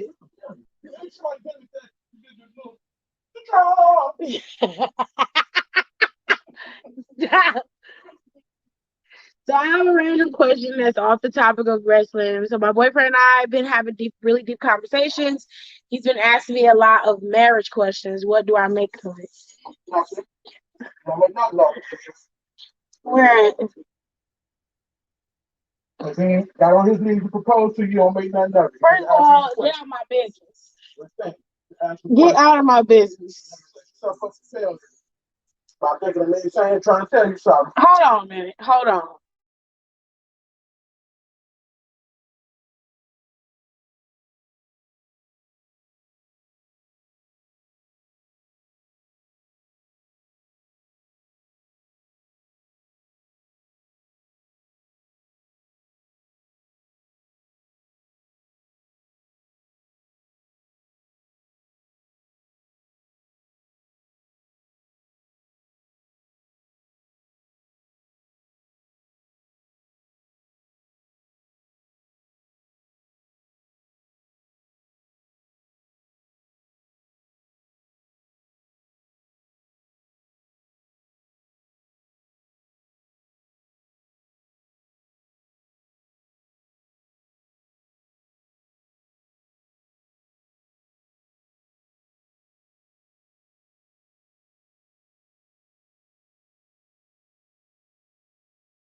Did I put myself on mute this whole time? God damn. I've been on mute this whole time. God damn. I just saw it saying it said Mike is muted, and you've been talking for the last 5 damn minutes. I've been talking this whole time. That's crazy. And it was muted. And you saw it said Mike muted. But you didn't say nothing. But you didn't say nothing. But you saw it and it didn't say nothing. After you said something. All right. Let's see how you is. I've been on mute this whole time. That is crazy. It's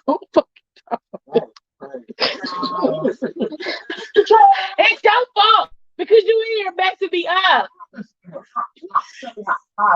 That's my brother. There's two voices in the background. I got my husband on the left and my brother's on the left and my husband's on the right. So what you hear coming from over here is this big bear cat over here, my brother. That's not Jerry in the background. It's definitely me. Why you gotta be so cruel about it? Don't nobody need to know. Go somewhere.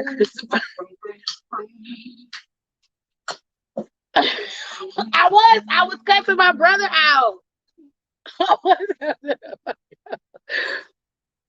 Well, we just spent 3 hours talking about it, and okay, so I didn't even get to say what I wanted to say because I cussed my brother out and didn't take it off mute like I thought. So I had sat here and had a whole conversation with myself because of Christopher. Tears of look. Your boyfriend is not having conversations with you at random. That's not necessary, and that's not how he is. He seems to be a man of point. And he's going to say something to you, he means what he says. If I were you, I would ask him, we're having these deep conversations. We're talking about this.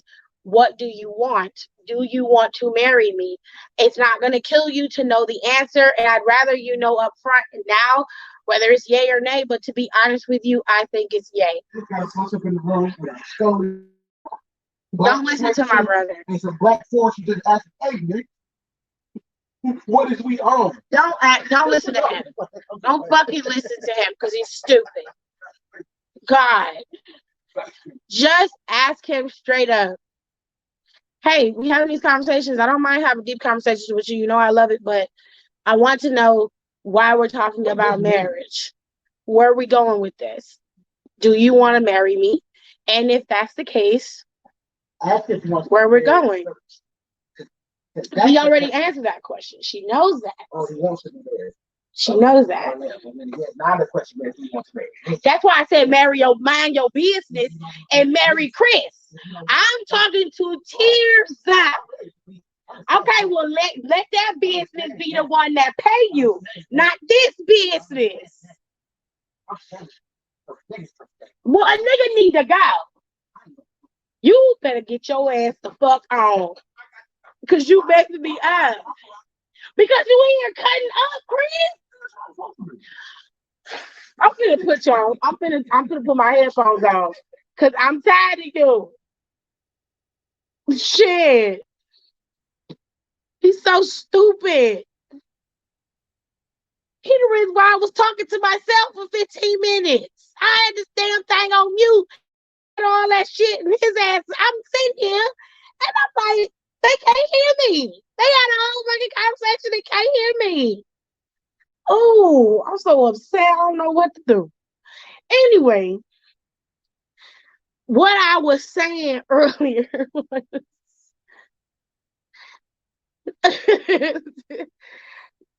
the man don't do nothing without purpose. He seems like the type to say what he mean and mean what he say. There is a method to his madness, but I'm not going to have you go off on the deep end and be like, well, is there a ring happening now? Oh my God, I need to prepare myself. No. First of all, deep breath. Breathe. Second, ask him why he's asking you all these things. What does this mean for us, or what does this mean for you? Are you trying to feel me out? Because we are close enough to have the conversation where you can just ask me straight out, Tirza, do you want to marry me? And I will tell you how I feel. You gotta lay it out on the line for him if you are having a lot of questions and you feel like you're not getting a lot of answers, but you're getting anxious because you're getting all of these questions from him. You're open and honest enough with him to have that type of conversation. And I think the level of communication you and him have would work for these type of conversations. You just got to get over your fear and just talk to him, because the man love you. He's going to be with you. And regardless of whether it's now or 5 years from now, y'all can get married in your own due time. You do not have to rush into marriage. Some people don't need to get married right away. Others want to be married right away. I like being married. I like being with AJ, but some people's dynamic work for them. And as long as y'all doing it right, I don't see anything wrong with that. If y'all are going to be committed and exclusive with each other, then I think y'all can be married. Being married is not as difficult as people make it out to be. It is a commitment to one person, and that means that you love them enough to commit yourself to them. I think people take marriage too lightly, but I think your boyfriend is actually doing what he's supposed to do. He's trying to get a feel of where you are, and I think that he feels like this is the best way for him to do it, but you can give him an open channel of communication. You can say to him, I see the conversations we're having, and I feel like these conversations are leading to something, but instead of me speculating, I'd rather hear it from you. So I'm going to ask you a question. What is it that you want? Do you see marriage in our future? If that's the case, then yes, I want to be married, or I think we should go a non-traditional route with our relationship. It's up to you how you steer the conversation, but I would give him the open channel. Because I can tell you how I did it with Jared.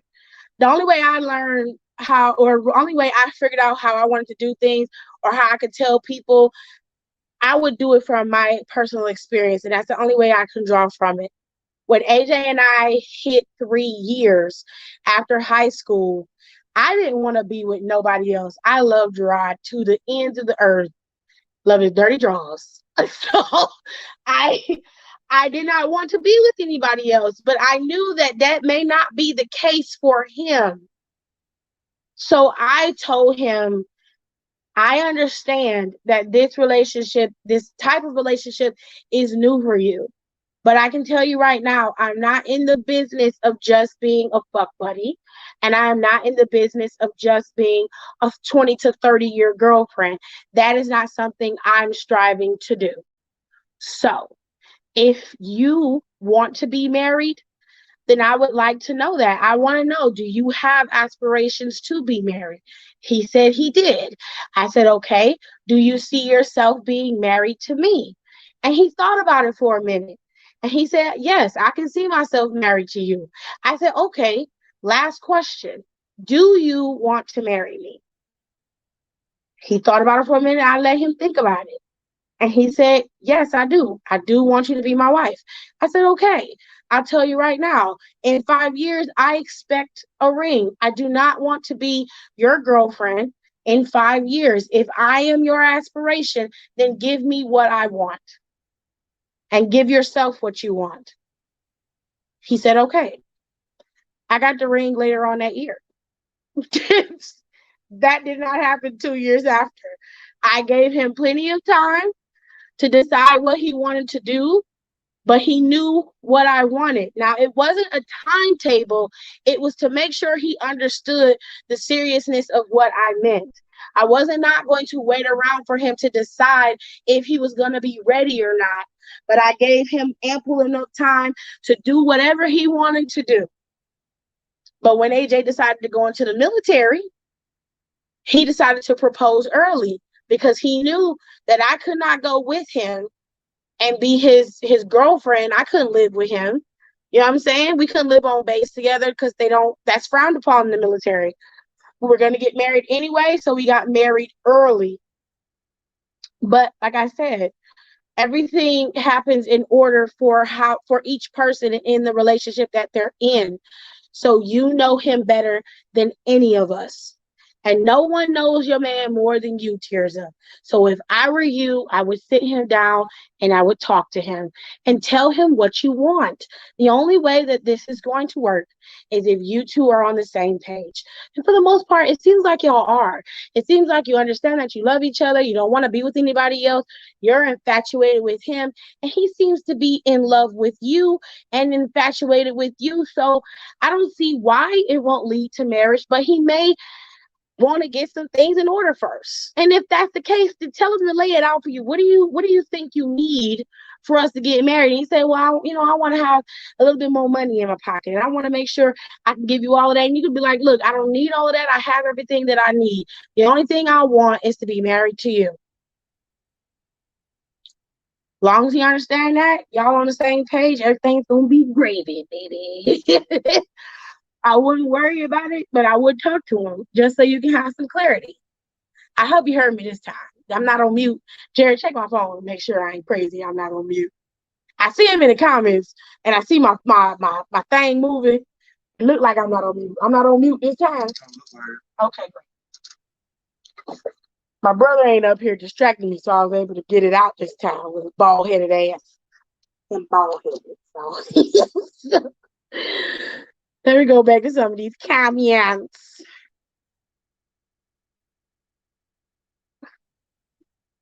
I don't think nothing of it because you had said, hold on, y'all. Oh, well, I'm saying I said hold on, but then I thought I was talking this whole time. I swear to God, I was talking.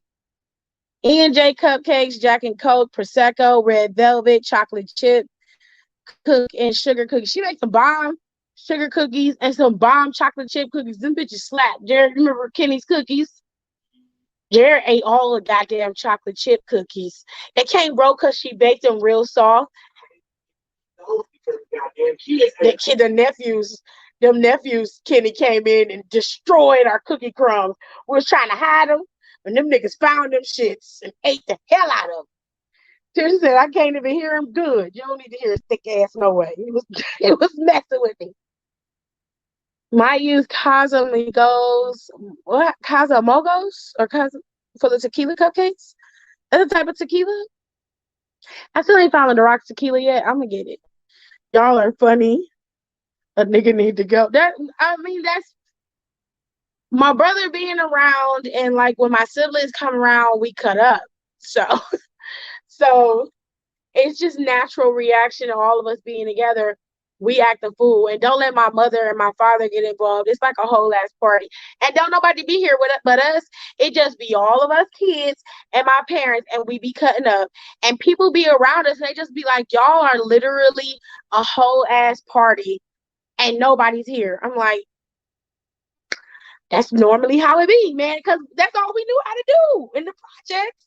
You grew up in the projects, you gotta learn how to entertain yourself. You ain't got no money, so we just act a fool, cracking jokes on each other, dancing, laughing. We be eating and having a good time. Child, we don't need nobody to be here. Nobody. I know for a fact that he wants to marry me, so these conversations aren't unusual, but we've talked about this before, but he's never asked me general questions like this before. Telling you, just talk to him. You ever do that and the person you talking to walked away or went to sleep? Child, what's E&J? I'm interested in Tears' conversation. I just don't know what to say. It's okay. E&J is a brandy, if I recall, or cognac. I think it's a brandy. Let me see. Kenny might be right that it's a form of brandy. It is hot up here, babe.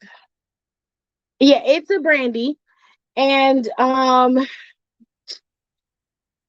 it has a very smooth taste to it. But E&J is stronger than it's a strong brandy. I only had brandy one time in my life on my birthday. I've never had brandy. Brandy is a gentleman's drink. It's usually what's in a decanter. Usually put brandy in a decanter or whiskey. And a decanter is just, a glass base that basically pours that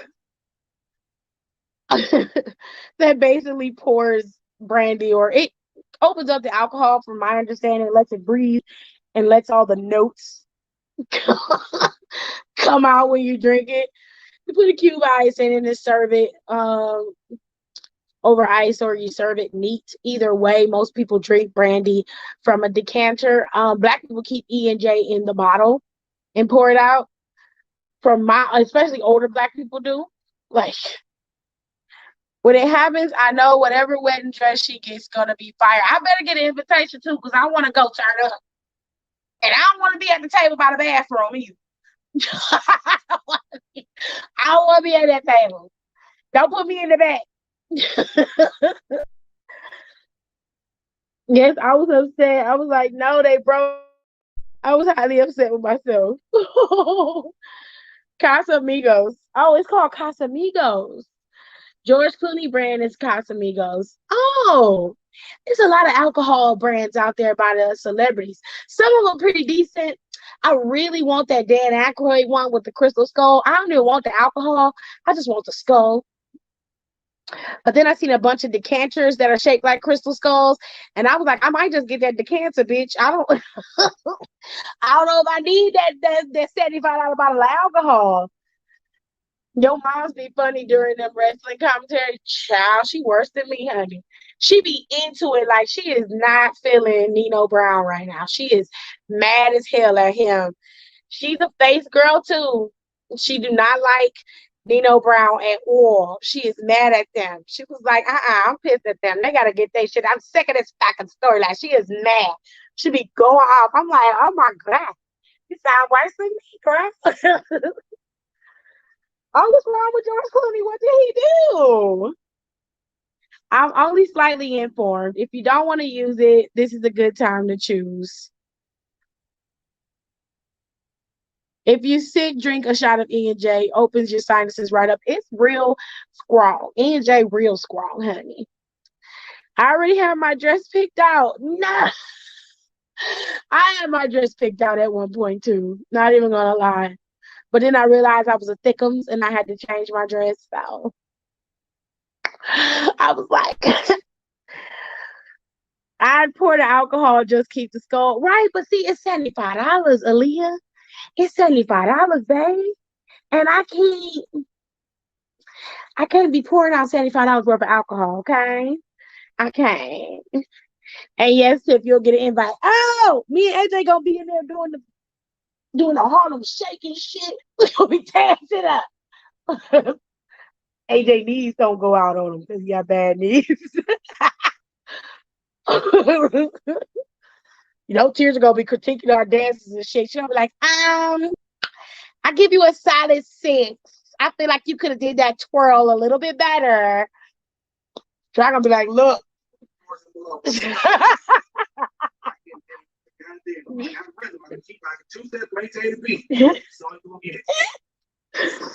My oldest sister got married last year on Valentine's Day. I don't like getting married on Valentine's Day. I don't celebrate Valentine's Day. I don't make Jared celebrate it. What you got? Milk. Yes. Le home is home. Home, not the R, homie. Oh my God.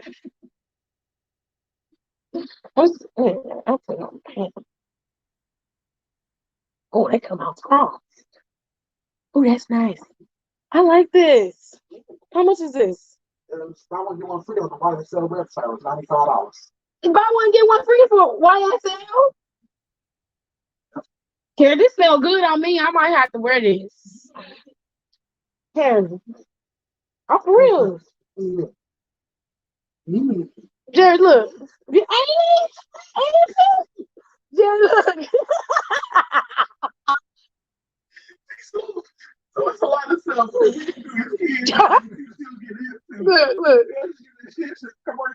It's a little musky. It's just a little bit. Check commercial. I kind of like it. And the little kids, you ain't got no teeth in his mouth. Let me see your hair. That nigga was like, it's free. Yeah. Oh. So you're going to have to lean over.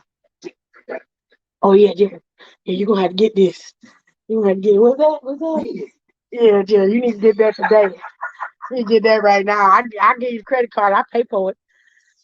I I pay. want to get one free. I got this one and I got the blue one. This is a summertime one. Oh, that's nice. They lighten up real nice on it. Oh, and I run it. I be running. I got that design I wanted, like that got, and I put that in the shop. Why did you wear one? He said, "Let me tell you. Hold on. Christopher, I'm sick of you." Oh, and then I'm afraid of one it once. There's one it real sweet. No, I baked it. I walked into work one day. This girl was there. You know, hey, can I talk to you real quick? I said, yeah. Yeah, I don't want to get charged for no sexual harassment. Ah, I said, well, you gonna make the whole come here slow. ew. Twinkle? Ew. I don't like the way that sounds. I don't know what I'm supposed to do with that information, but thanks. Me either, because why is it twinkling out? I think of PP when you say that. You smell like that. Like, how do you smell? Why do you always smell so good? I do think of PP when you say twinkle. It immediately makes me go to a tinkle. I don't like it. That ball here, push your little baby down in the daycare, they were singing the morning songs.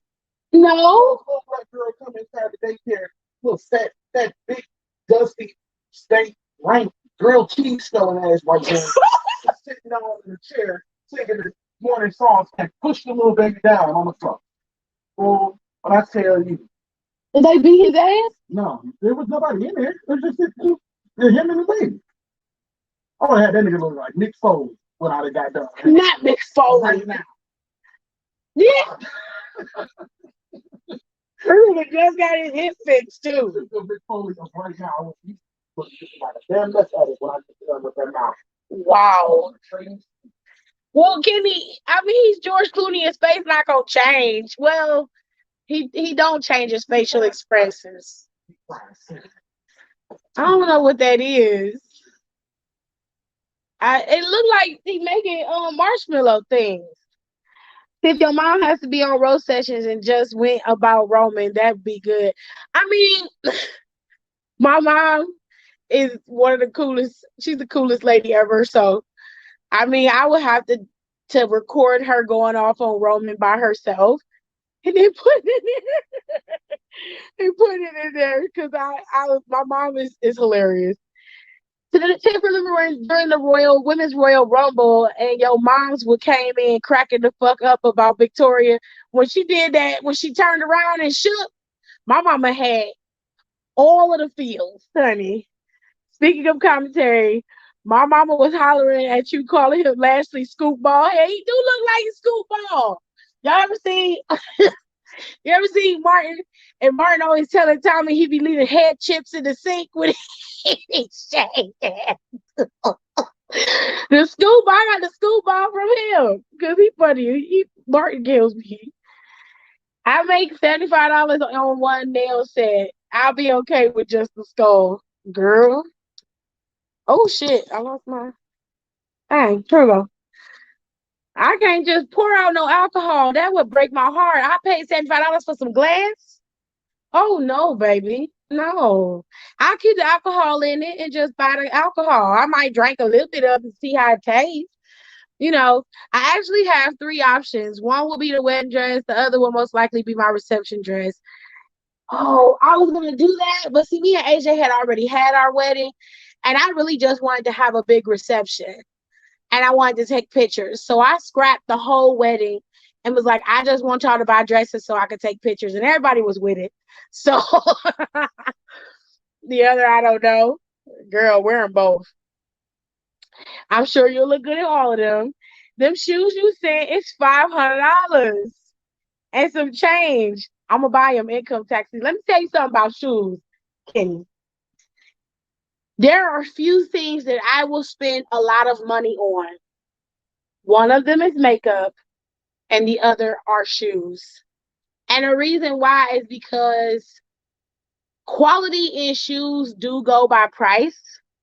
A lot of times people, like when it comes to dress shoes, like heels, boots, and things like that, the quality of them, the craftsmanship does go up by price. Okay. That is not the case when it comes to like Jordans and all that shit because they're still made in factories overseas. They're not, they're handcrafted, but they charge them people, they pay them people like $1.50, $2, $3 to do these shoes.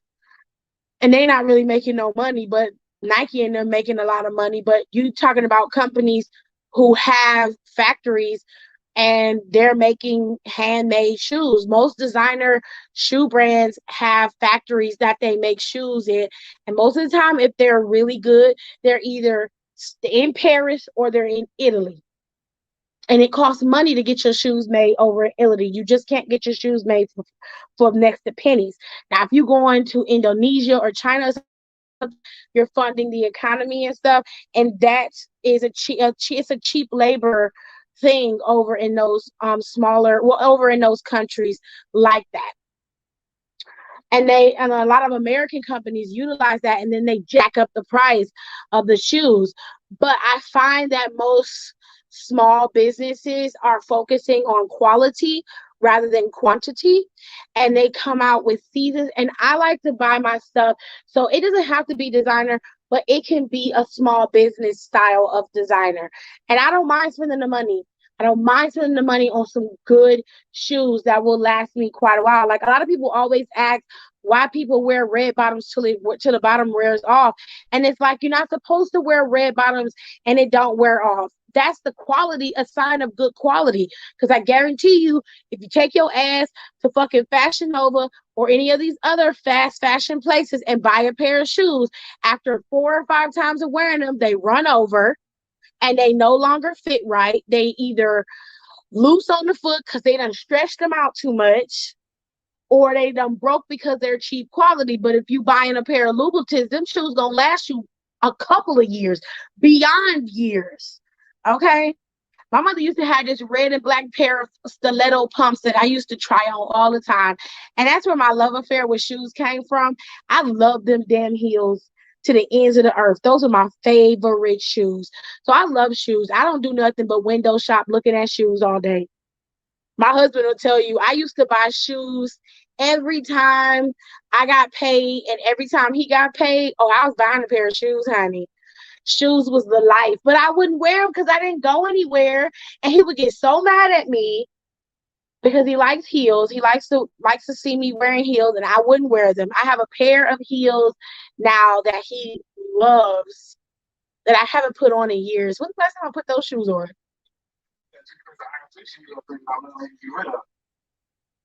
I can't put them no more, babe. So, Oh my God.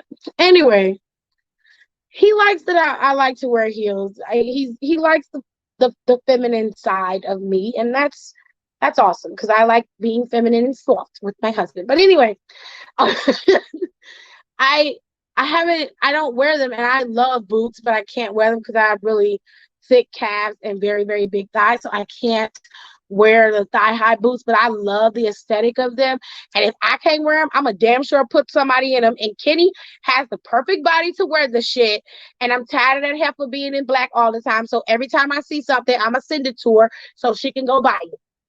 And I want pictures when you do, because I think Kenny will look great in most of the stuff that I send her.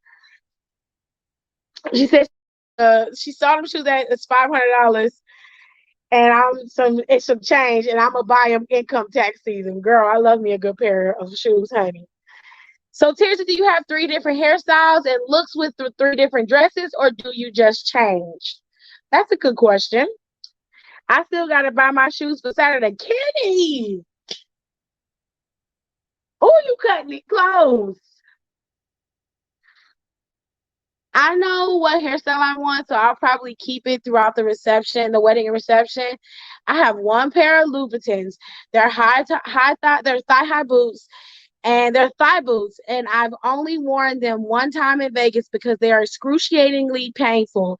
And that was May 4 or 5 years ago. They still in good condition. They still good quality. And like I said, it like shoes. I usually buy my shoes before I buy the outfit because sometimes it is so hard to match your outfit to your shoes or to make an outfit out of shoes, I usually will go find my shoes first before I do anything. I be feeling weird wearing dresses and heels because I'm such a tomboy. Brandy, when I was a kid, boy, I wore men's clothes because I was chubby, like that was trendy for the guys, dudes. That was easy to find, but they didn't start really making big girl clothes until now.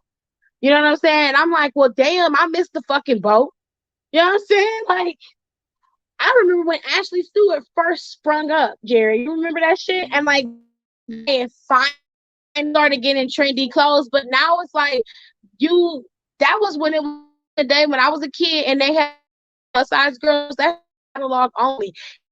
Old fat ass people. Come cricket. No. Let me see if I can find her. Because I can't go to the kitchen thing and it's irking the shit out of me and it was hilarious. I still got guys. I only wore one, put them up. Remember them purplish red thigh highs I sent a pic of? Still got those. Oh, Kitty got the heat. What we talking about? We talking about clothes and shoes, honey. We done talked about wrestling. So I do the same thing for the foundation of the outfit, right? Unless you get a simple black dress. And I feel like if you're getting a simple black dress, then you can pretty much pair any with that. But you can build a whole outfit of shoes. Like it do not take much. And I'm like, if the shoes is intricate and you want the shoes to be the focus, it can be real simplistic, real simple black dress, or you get you a nice simple. See, that's what I was saying about Electra Lopez. I just want her to do something. Like, girl, give us something. Give us fire real for that I keep wearing, bitch. Go get fedora hats. It hats. I mean, even Beyonce had a damn hat on. Beyonce went and got her the biggest hat she had. Girl, I can't with you. You be making me so mad. And then you called yourself the first lady of Legato Fantasma. I'm like, girl, well, you don't look like it. You look happy ass cousin they just picked up and was like, girl, you want to be in the group? Okay, come on. You got a suit jacket? You only got one? And your grandma hat? All right, girl, come on. Come on. Wear that. They out there with goddamn Taylor suits on, and you standing there looking like you went to the Goodwill before you came out there. I can't with her. She makes me mad, and she's a good wrestler, and her character is developing, but her look getting on my nerves. Marjorie's here. Hi, Marge. You can build. I was just saying that. I need new clothes and some new sneakers. I'm thinking about for my. I've been talking to AJ, and he's always gonna buy it for me anyway.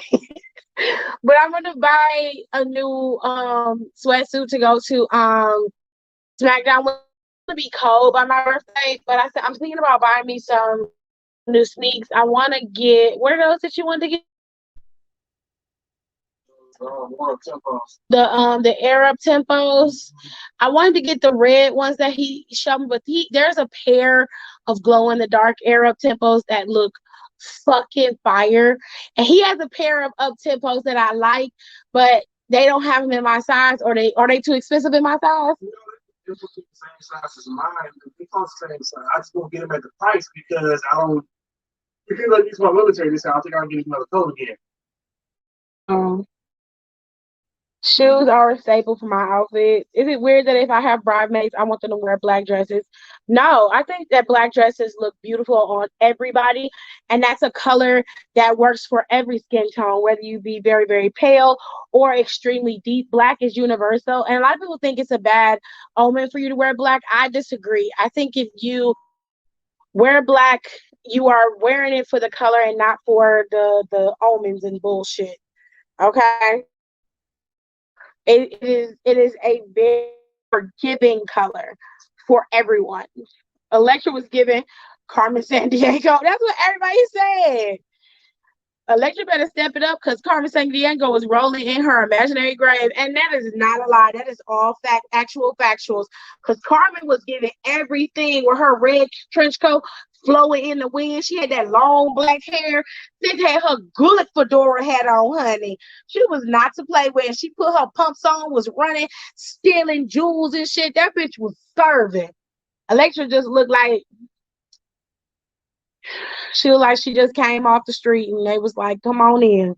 Come on in the room. That's what she looked like.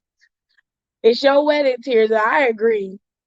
No, because Kenny weddings in the group chat. Kenny used to send in some black ideas for her wedding. Oh, they were so pretty. So buy me some new sneakers. Buy me some new sneakers. You make more money than me. What? Sir. Everybody looks great in black. They do. They do. When it's fit into the body right, you look beautiful in black. Anybody will look great in black. I think if you do have bridesmaids, they will look gorgeous in black. Absolutely. I'm being in the aisle cutting up. I'm like, hey, tears are back with Jared. Cutting up. Donate to my sneaker fund. My sneaker GoFundMe. Boy, you better buy your own damn sneakers. It's a petty ass. Okay.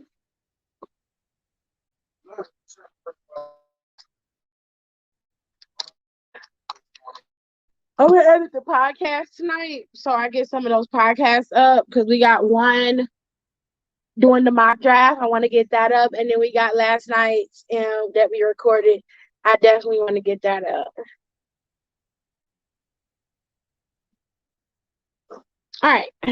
Collectively, Maj makes the most out of all of us. All of us in the group chat went to Gordon Ramsay's restaurant. He could get the bill.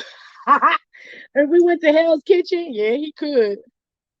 So can my guys can my guys wear nothing but jock straps, not a tuxedo? Marquise, you want to have some couth, honey. I know that you could be non-traditional, but I don't think that it depends on who you invite. So if you're inviting guests that are a bit more free with their sexuality like you are, then that is quite possible. But I'm gonna talk about you like a dog if you invite me to your wedding. I'm like, my husband ain't gonna come because he's not gonna sit up and watch a whole bunch of men's ass in front of wherever you get married at. He ain't gonna, especially if it's a damn sex party. Oh no, Jared is not gonna be there, honey. But I'm gonna call him on the phone. I'm telling him, Jared, they got asses out over here at this damn wedding. I'm like, Maj got all of these niggas asses out. The waiters ain't got no damn clothes on. They serving us butt naked. Listen, I'm babe. Get a plate, and I'm gonna get you a plate. I'm gonna meet you around the corner. Just be like, I'm gonna meet you around the corner. What you want on your plate? I'm gonna make sure ain't no dick in it. I'm gonna make sure ain't no dick. Watch all the party favors be dick candy. Jared gonna have a damn fit. We gotta send Maj a damn gift. His wedding registry gonna be on Mr. Lever. I ain't buying you nothing. I'm gonna get you a nice picture frame from Things Remembered. He said, no, the hell I would pay that bill. I could imagine this for Maj. The pictures would be NC-17, not NC-17. Why can't your husband be there? It would be in a holy area. You don't know nothing about holy. Jared ain't no more religious than you are. And he ain't atheist, but he ain't religious. So he ain't gonna be in no holy section. That scares the hell out of him too. Shit, he ain't going over there. But he damn sure ain't gonna sit there and a bunch of men's asses out. He ain't gonna sit there with a bunch of women's asses out. He uncomfortable like that. He don't like that. He don't like strip clubs. And most guys want to go to a strip club. And I told him, if you want to go, I am not stopping you. And he said, I'm not going to no damn strip club. He's made that very, very clear. And for the main course, we have an orgy on this with the side of lube. Oh, I'm out. I am out. If that shit start happening, I am gone. I might take a couple pictures so I can have proof. I need proof. You don't believe me. I went to a wedding. They had an orgy sex show on stage. No, the fuck they didn't. Bitch, yes, the fuck they did. I got the proof. I take a bunch of pictures, but I got to go. After I start seeing squirting, I got to leave. I don't want to see nobody's shit come out, okay? She said, I love seeing my man in the suit. I can't wait to see that. Seeing him standing there waiting for me. I don't think he'll make it to the reception. Oh, Freak Nasty wanna see, can y'all do this right? I put my hand upon your hip. When I do, you do, we do. Hey, Jared, if we had a reception, you gonna play that song? We gonna have to play that song. Everybody gotta do it. When you dip low, when you dip right. When you dip down low and do it right. Kenny said, meet me at the altar in your white dress. Don't be singing on a jagged edge.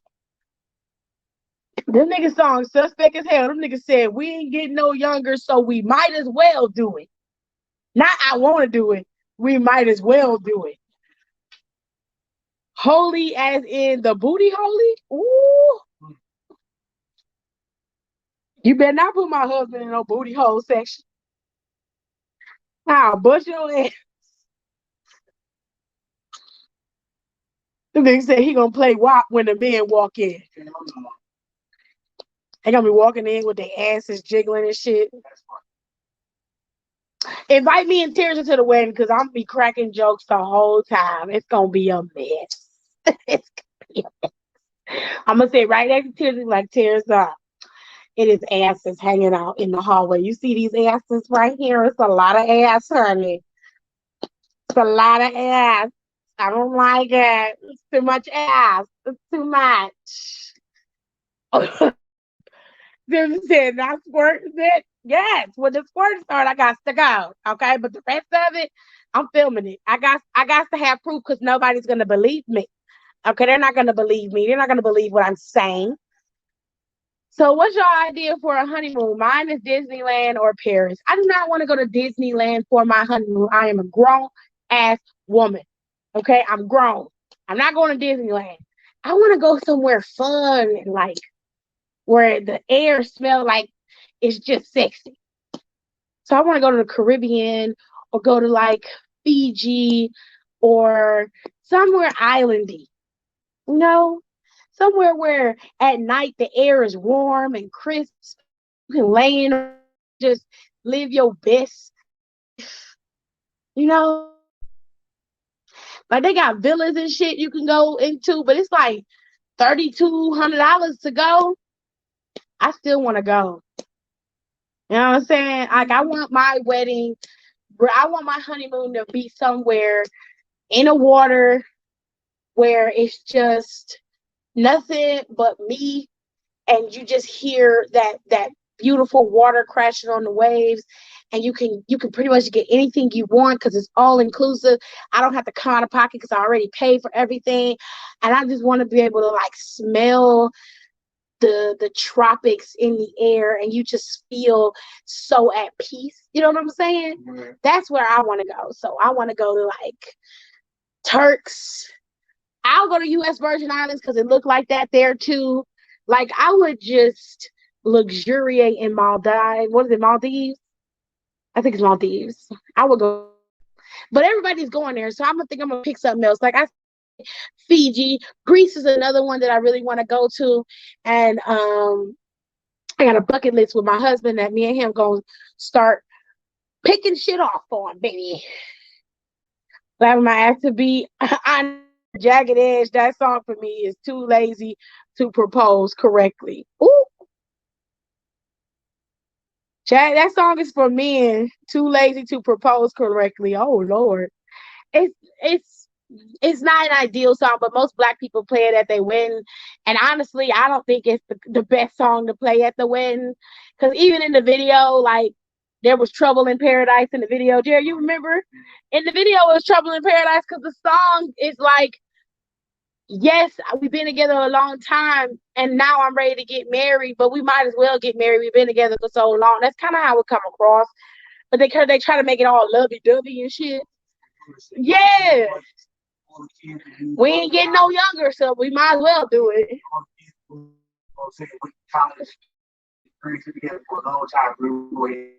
Said, y'all ever heard that song, Boy Bussy? Nope. Not once.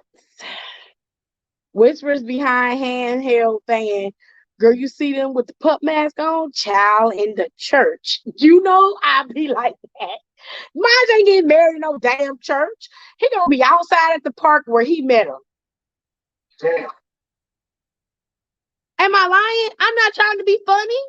I'm dead ass. If he meet him somewhere, he gonna be like, let's get married outside.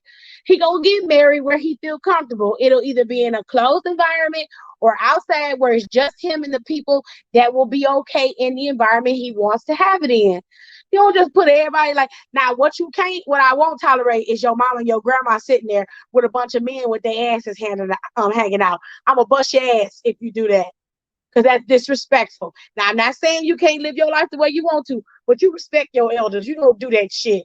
They got their dicks and shit hanging out, and you just standing there laughing and joking with your husband and shit. I will slap the shit out of you and your husband. What the hell you doing? That's your mama. Go over there and apologize to your mama. Got this man's dick in her. I'm like, mama, don't get your hands off of it. Don't touch that. You better not do that. Ooh, all of y'all.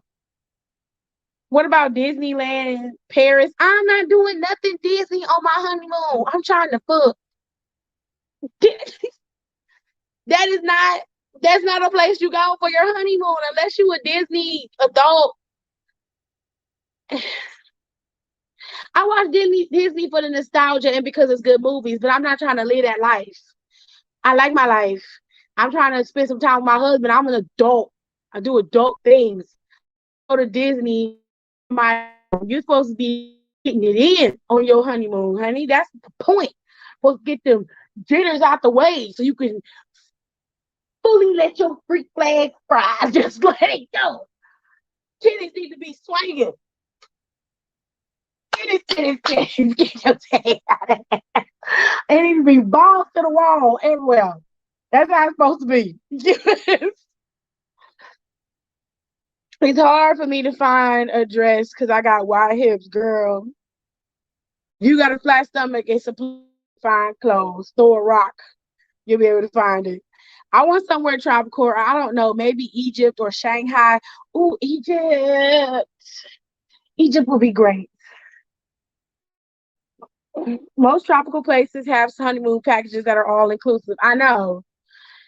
Can go to Disney in Shanghai. I'm not doing that for no honeymoon. If I ever do get married, I would want to take it.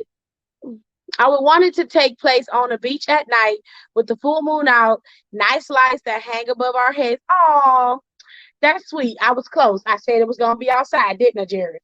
See, told you. I told you. I was close. But the night with the night sky out and you put the little string lights up, that's cute. That's cute. That's a little bit more lovey-dovey than I expected. I expected everybody to have pup masks on and then all the groomsmen be all on fours, and then you be up there maybe in your pup mask uniform, and then your spouse come with the leash, and then y'all get married because he snapping on your neck or something, and then that's how y'all get married. I'm not even trying to be funny. I'm dead ass. That's how I thought that was going. If you got a more romantic thing you want, then I'm happy for you. Just don't have nobody's asses out in front of your mama. I done had this conversation, but I really don't want you to do that. I really don't. That's cute. I go to Disneyland Japan because that's a whole experience. I want my dogs to all wear tuxedos. Oh my God. Small tuxedos and no kids allowed. Greece is beautiful too. I'd love to go there. I mean, it's so gorgeous. I want to go real bad, but mainly because I want to get hit on by a bunch of I want to go to Italy because I want to get hit on by a bunch of Italian men because I hear they like black women, and I want, and I hear that about Greece too. I really do.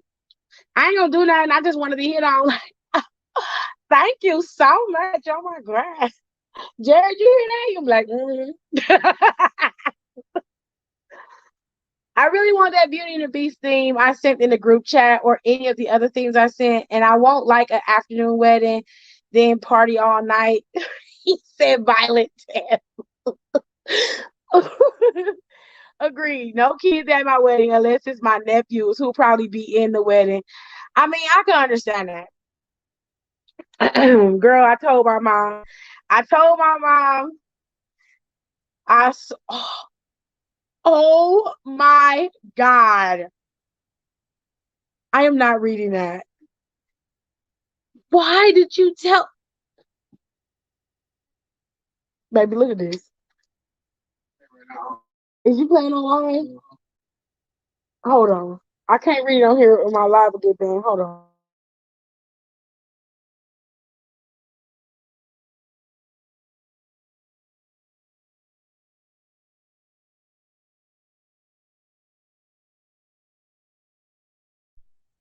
Mine's on a whole new level of just nasty. You just nasty. Now that I think about it, for my honeymoon, I'm going to Paris and I'm going to Disneyland in Paris so I can get the best of both worlds. I guess. I never thought of Egypt. Damn it. Ha, a full moon. Come on, that's too easy. I want a fall wedding. Oh, Marquise, I'm gonna steal that idea. Girl, that sounds like a good idea. Let me write that down. You better not write it down, you little nasty bastard. You're just nasty. I want a beach wedding too, but I want a full wedding. So it'll probably be at a beach country club. Always wanted to go to Italy. You bold as hell for that, Mosh, right? Oh, he just nasty. Just nasty. She wouldn't shut up, so I had to say something. So that's what you say? You just a little nasty, mom. You nasty. I'd have back shit out you. Jesus be offense, Mosh. I mean, oh God, we thank you. He's just nasty. And he don't know no better. He don't know no better because he nasty, y'all. He don't know no better because he nasty. He free, but he just too free. He is too free, honey. What about a winter wonderland wedding? I like the idea of it, but see, it's cold. And I was born in the winter. I don't do well in the cold, especially with ice and slush and snow and shit. Uh-uh. I can't. Mine need to be washing the blood of Jesus, because what the ain't gonna do nothing. He ain't gonna get cleansed. That child filthy, honey. He not gonna get cleansed. He don't want to be cleansed. No way. He like being dirty. And I don't mean he actually dirty. Shit.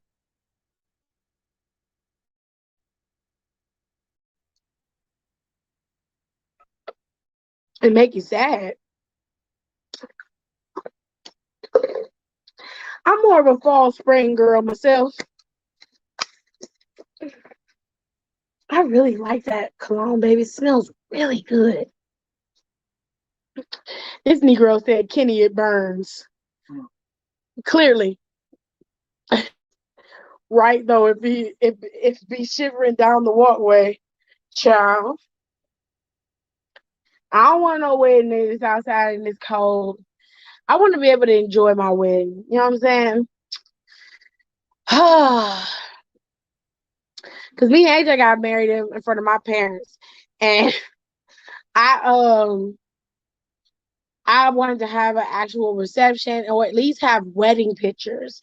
We do not have wedding pictures, and I want some. So I have an idea for anniversary next year.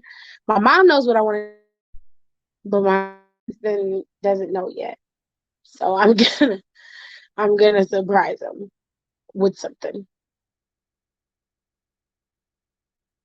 I just gotta get it together first. I mean, I ain't judging because I swallow my man proudly, but my mama ain't gotta know that. Child, I don't need to know that either. But you make sure we do. I don't have a problem with you loving your who you loving on. I don't have no issues with that. Sometimes mine's just a little too free. And I just be like, sometimes you gotta read the room. Like, I beg of you, if you ever my mama, especially my daddy, he does problem with people who are gay. He feels like whatever y'all want to do, as long as y'all do it and y'all are safe and you happy, he feels like you should be able to live your life however you want to.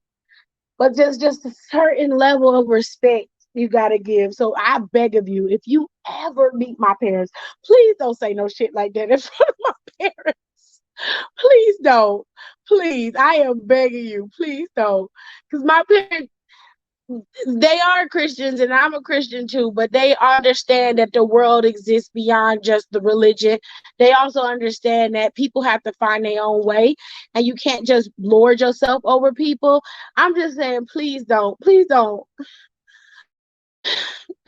no shit like that in front of my mama or my daddy. I would cry. I would literally cry.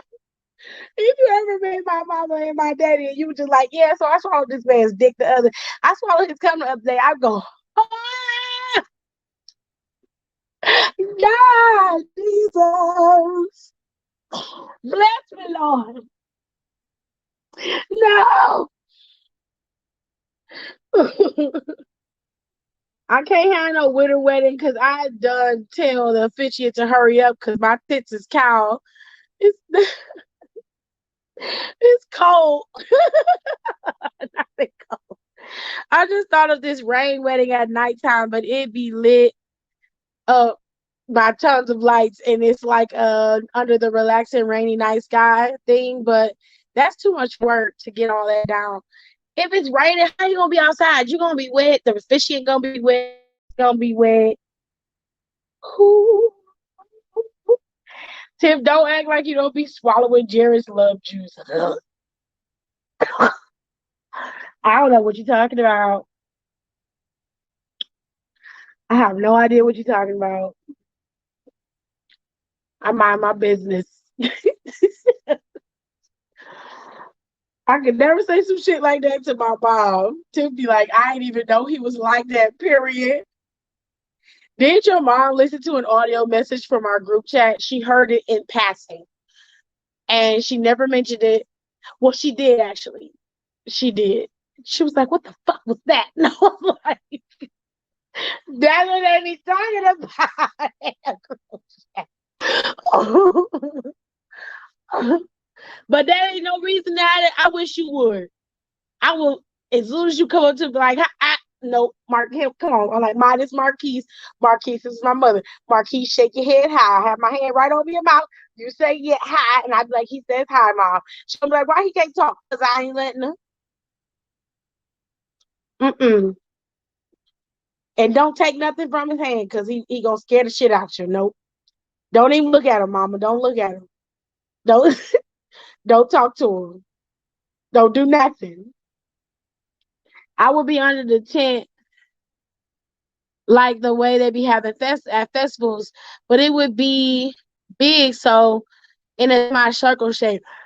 But you understand, inside the tent and it's raining, you can't see the sky. It'll be water beads on the tent, so it'll be raining. It's not a good idea to be outside and get married, is my point, if it's raining.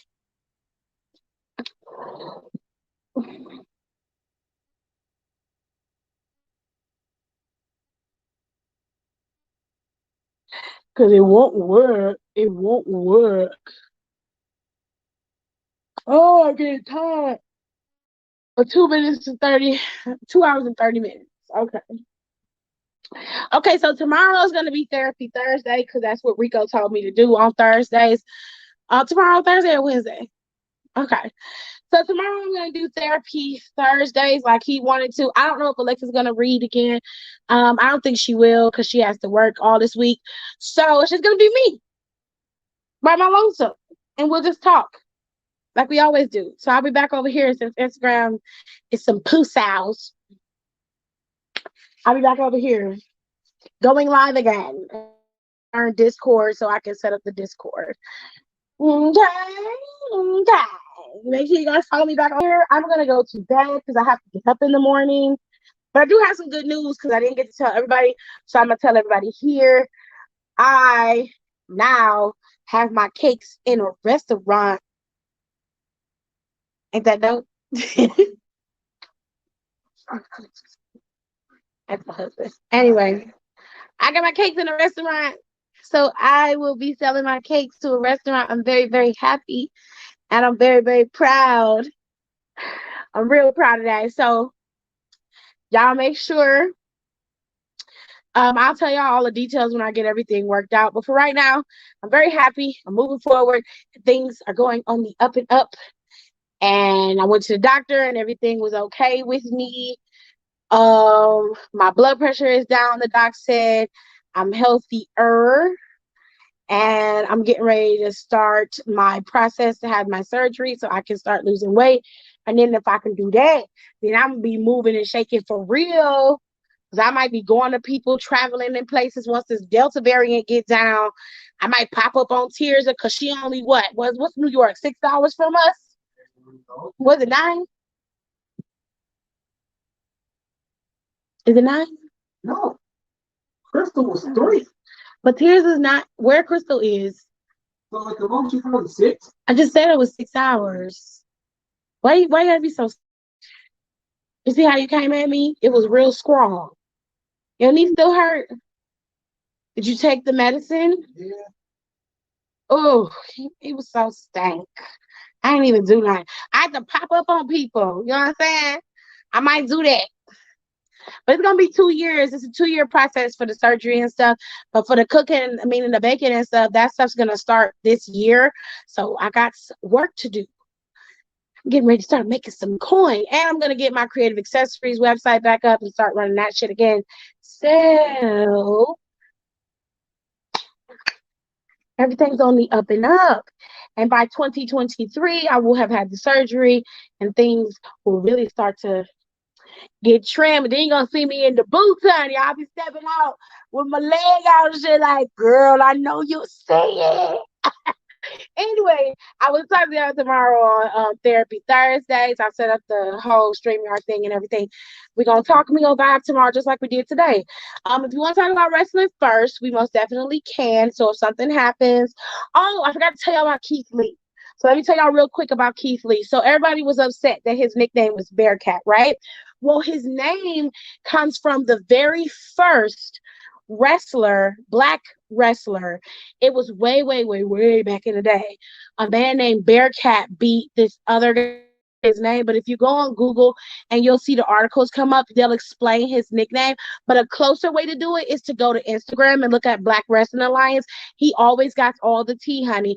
But Keith Lee got his nickname Bearcat from him. So it's an homage to the very first black champion.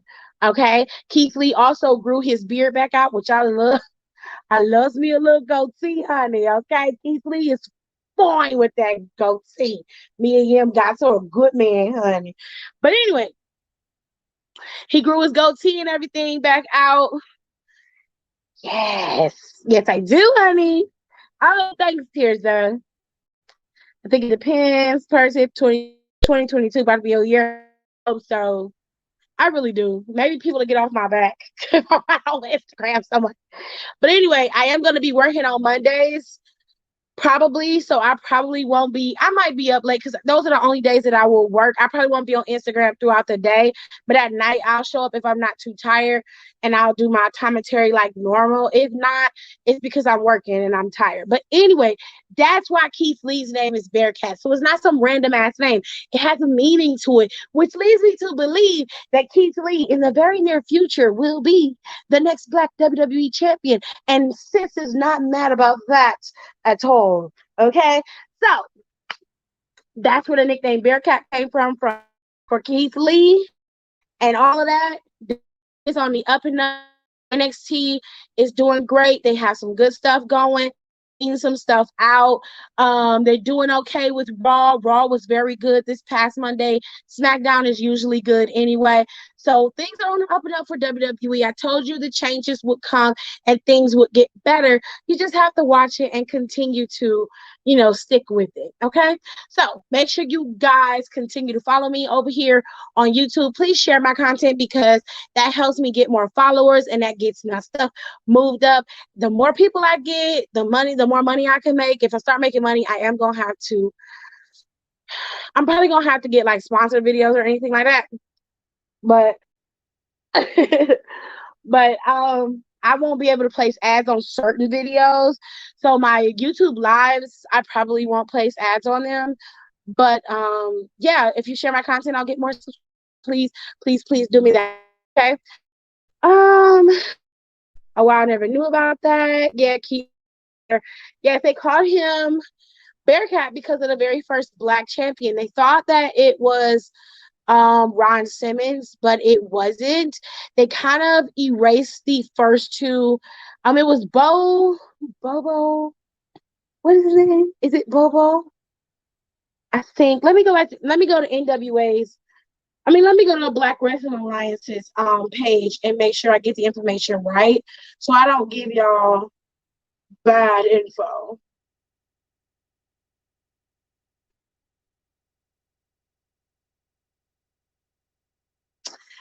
Up in the club, just doing me.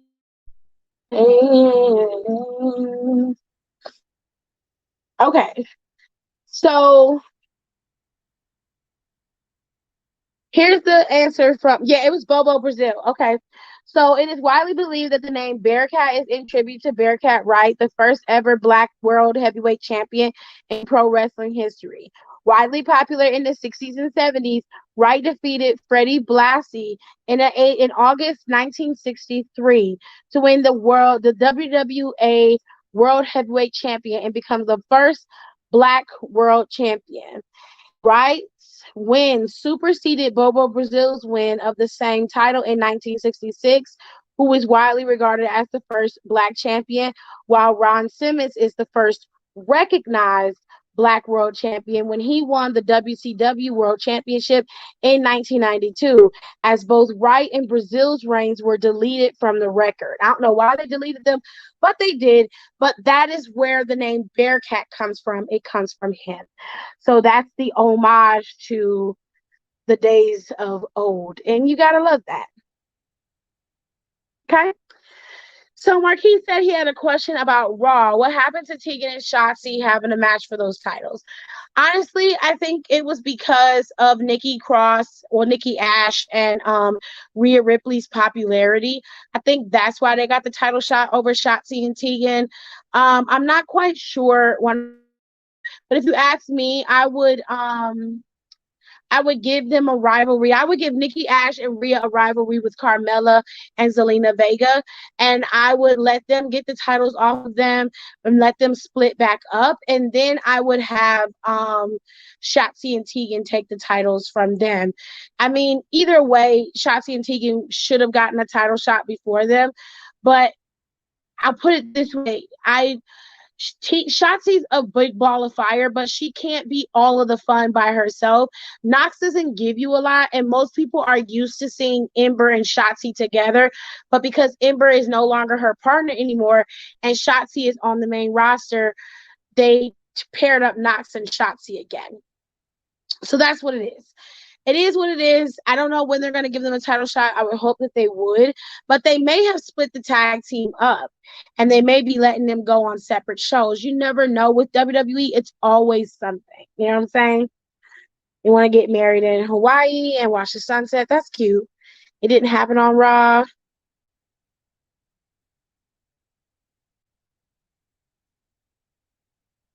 What happened to Tegan and Shotzi? Yes, it did, Aaliyah. They had the titles changed hands on this past Monday. They won the titles.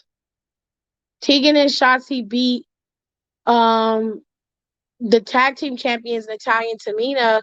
They beat them individually, and then they beat them as a team twice on SmackDown. So it didn't matter where they beat them, why haven't they gotten a title shot was his question. He had a question about Raw because he felt like Rhea and Nikki shouldn't have got the title shot over Shotzi and T, and that's why he said it like that. Okay, so now I'm gonna go. I'm done rambling. I told you guys about Keith Lee. I will do a no, I was answering Maja's question earlier. Okay. I will come back tomorrow and we'll talk more, like I said, and it'll be Therapy Thursday, like Rico wanted to coin it. So I'll talk to you guys then. Bye.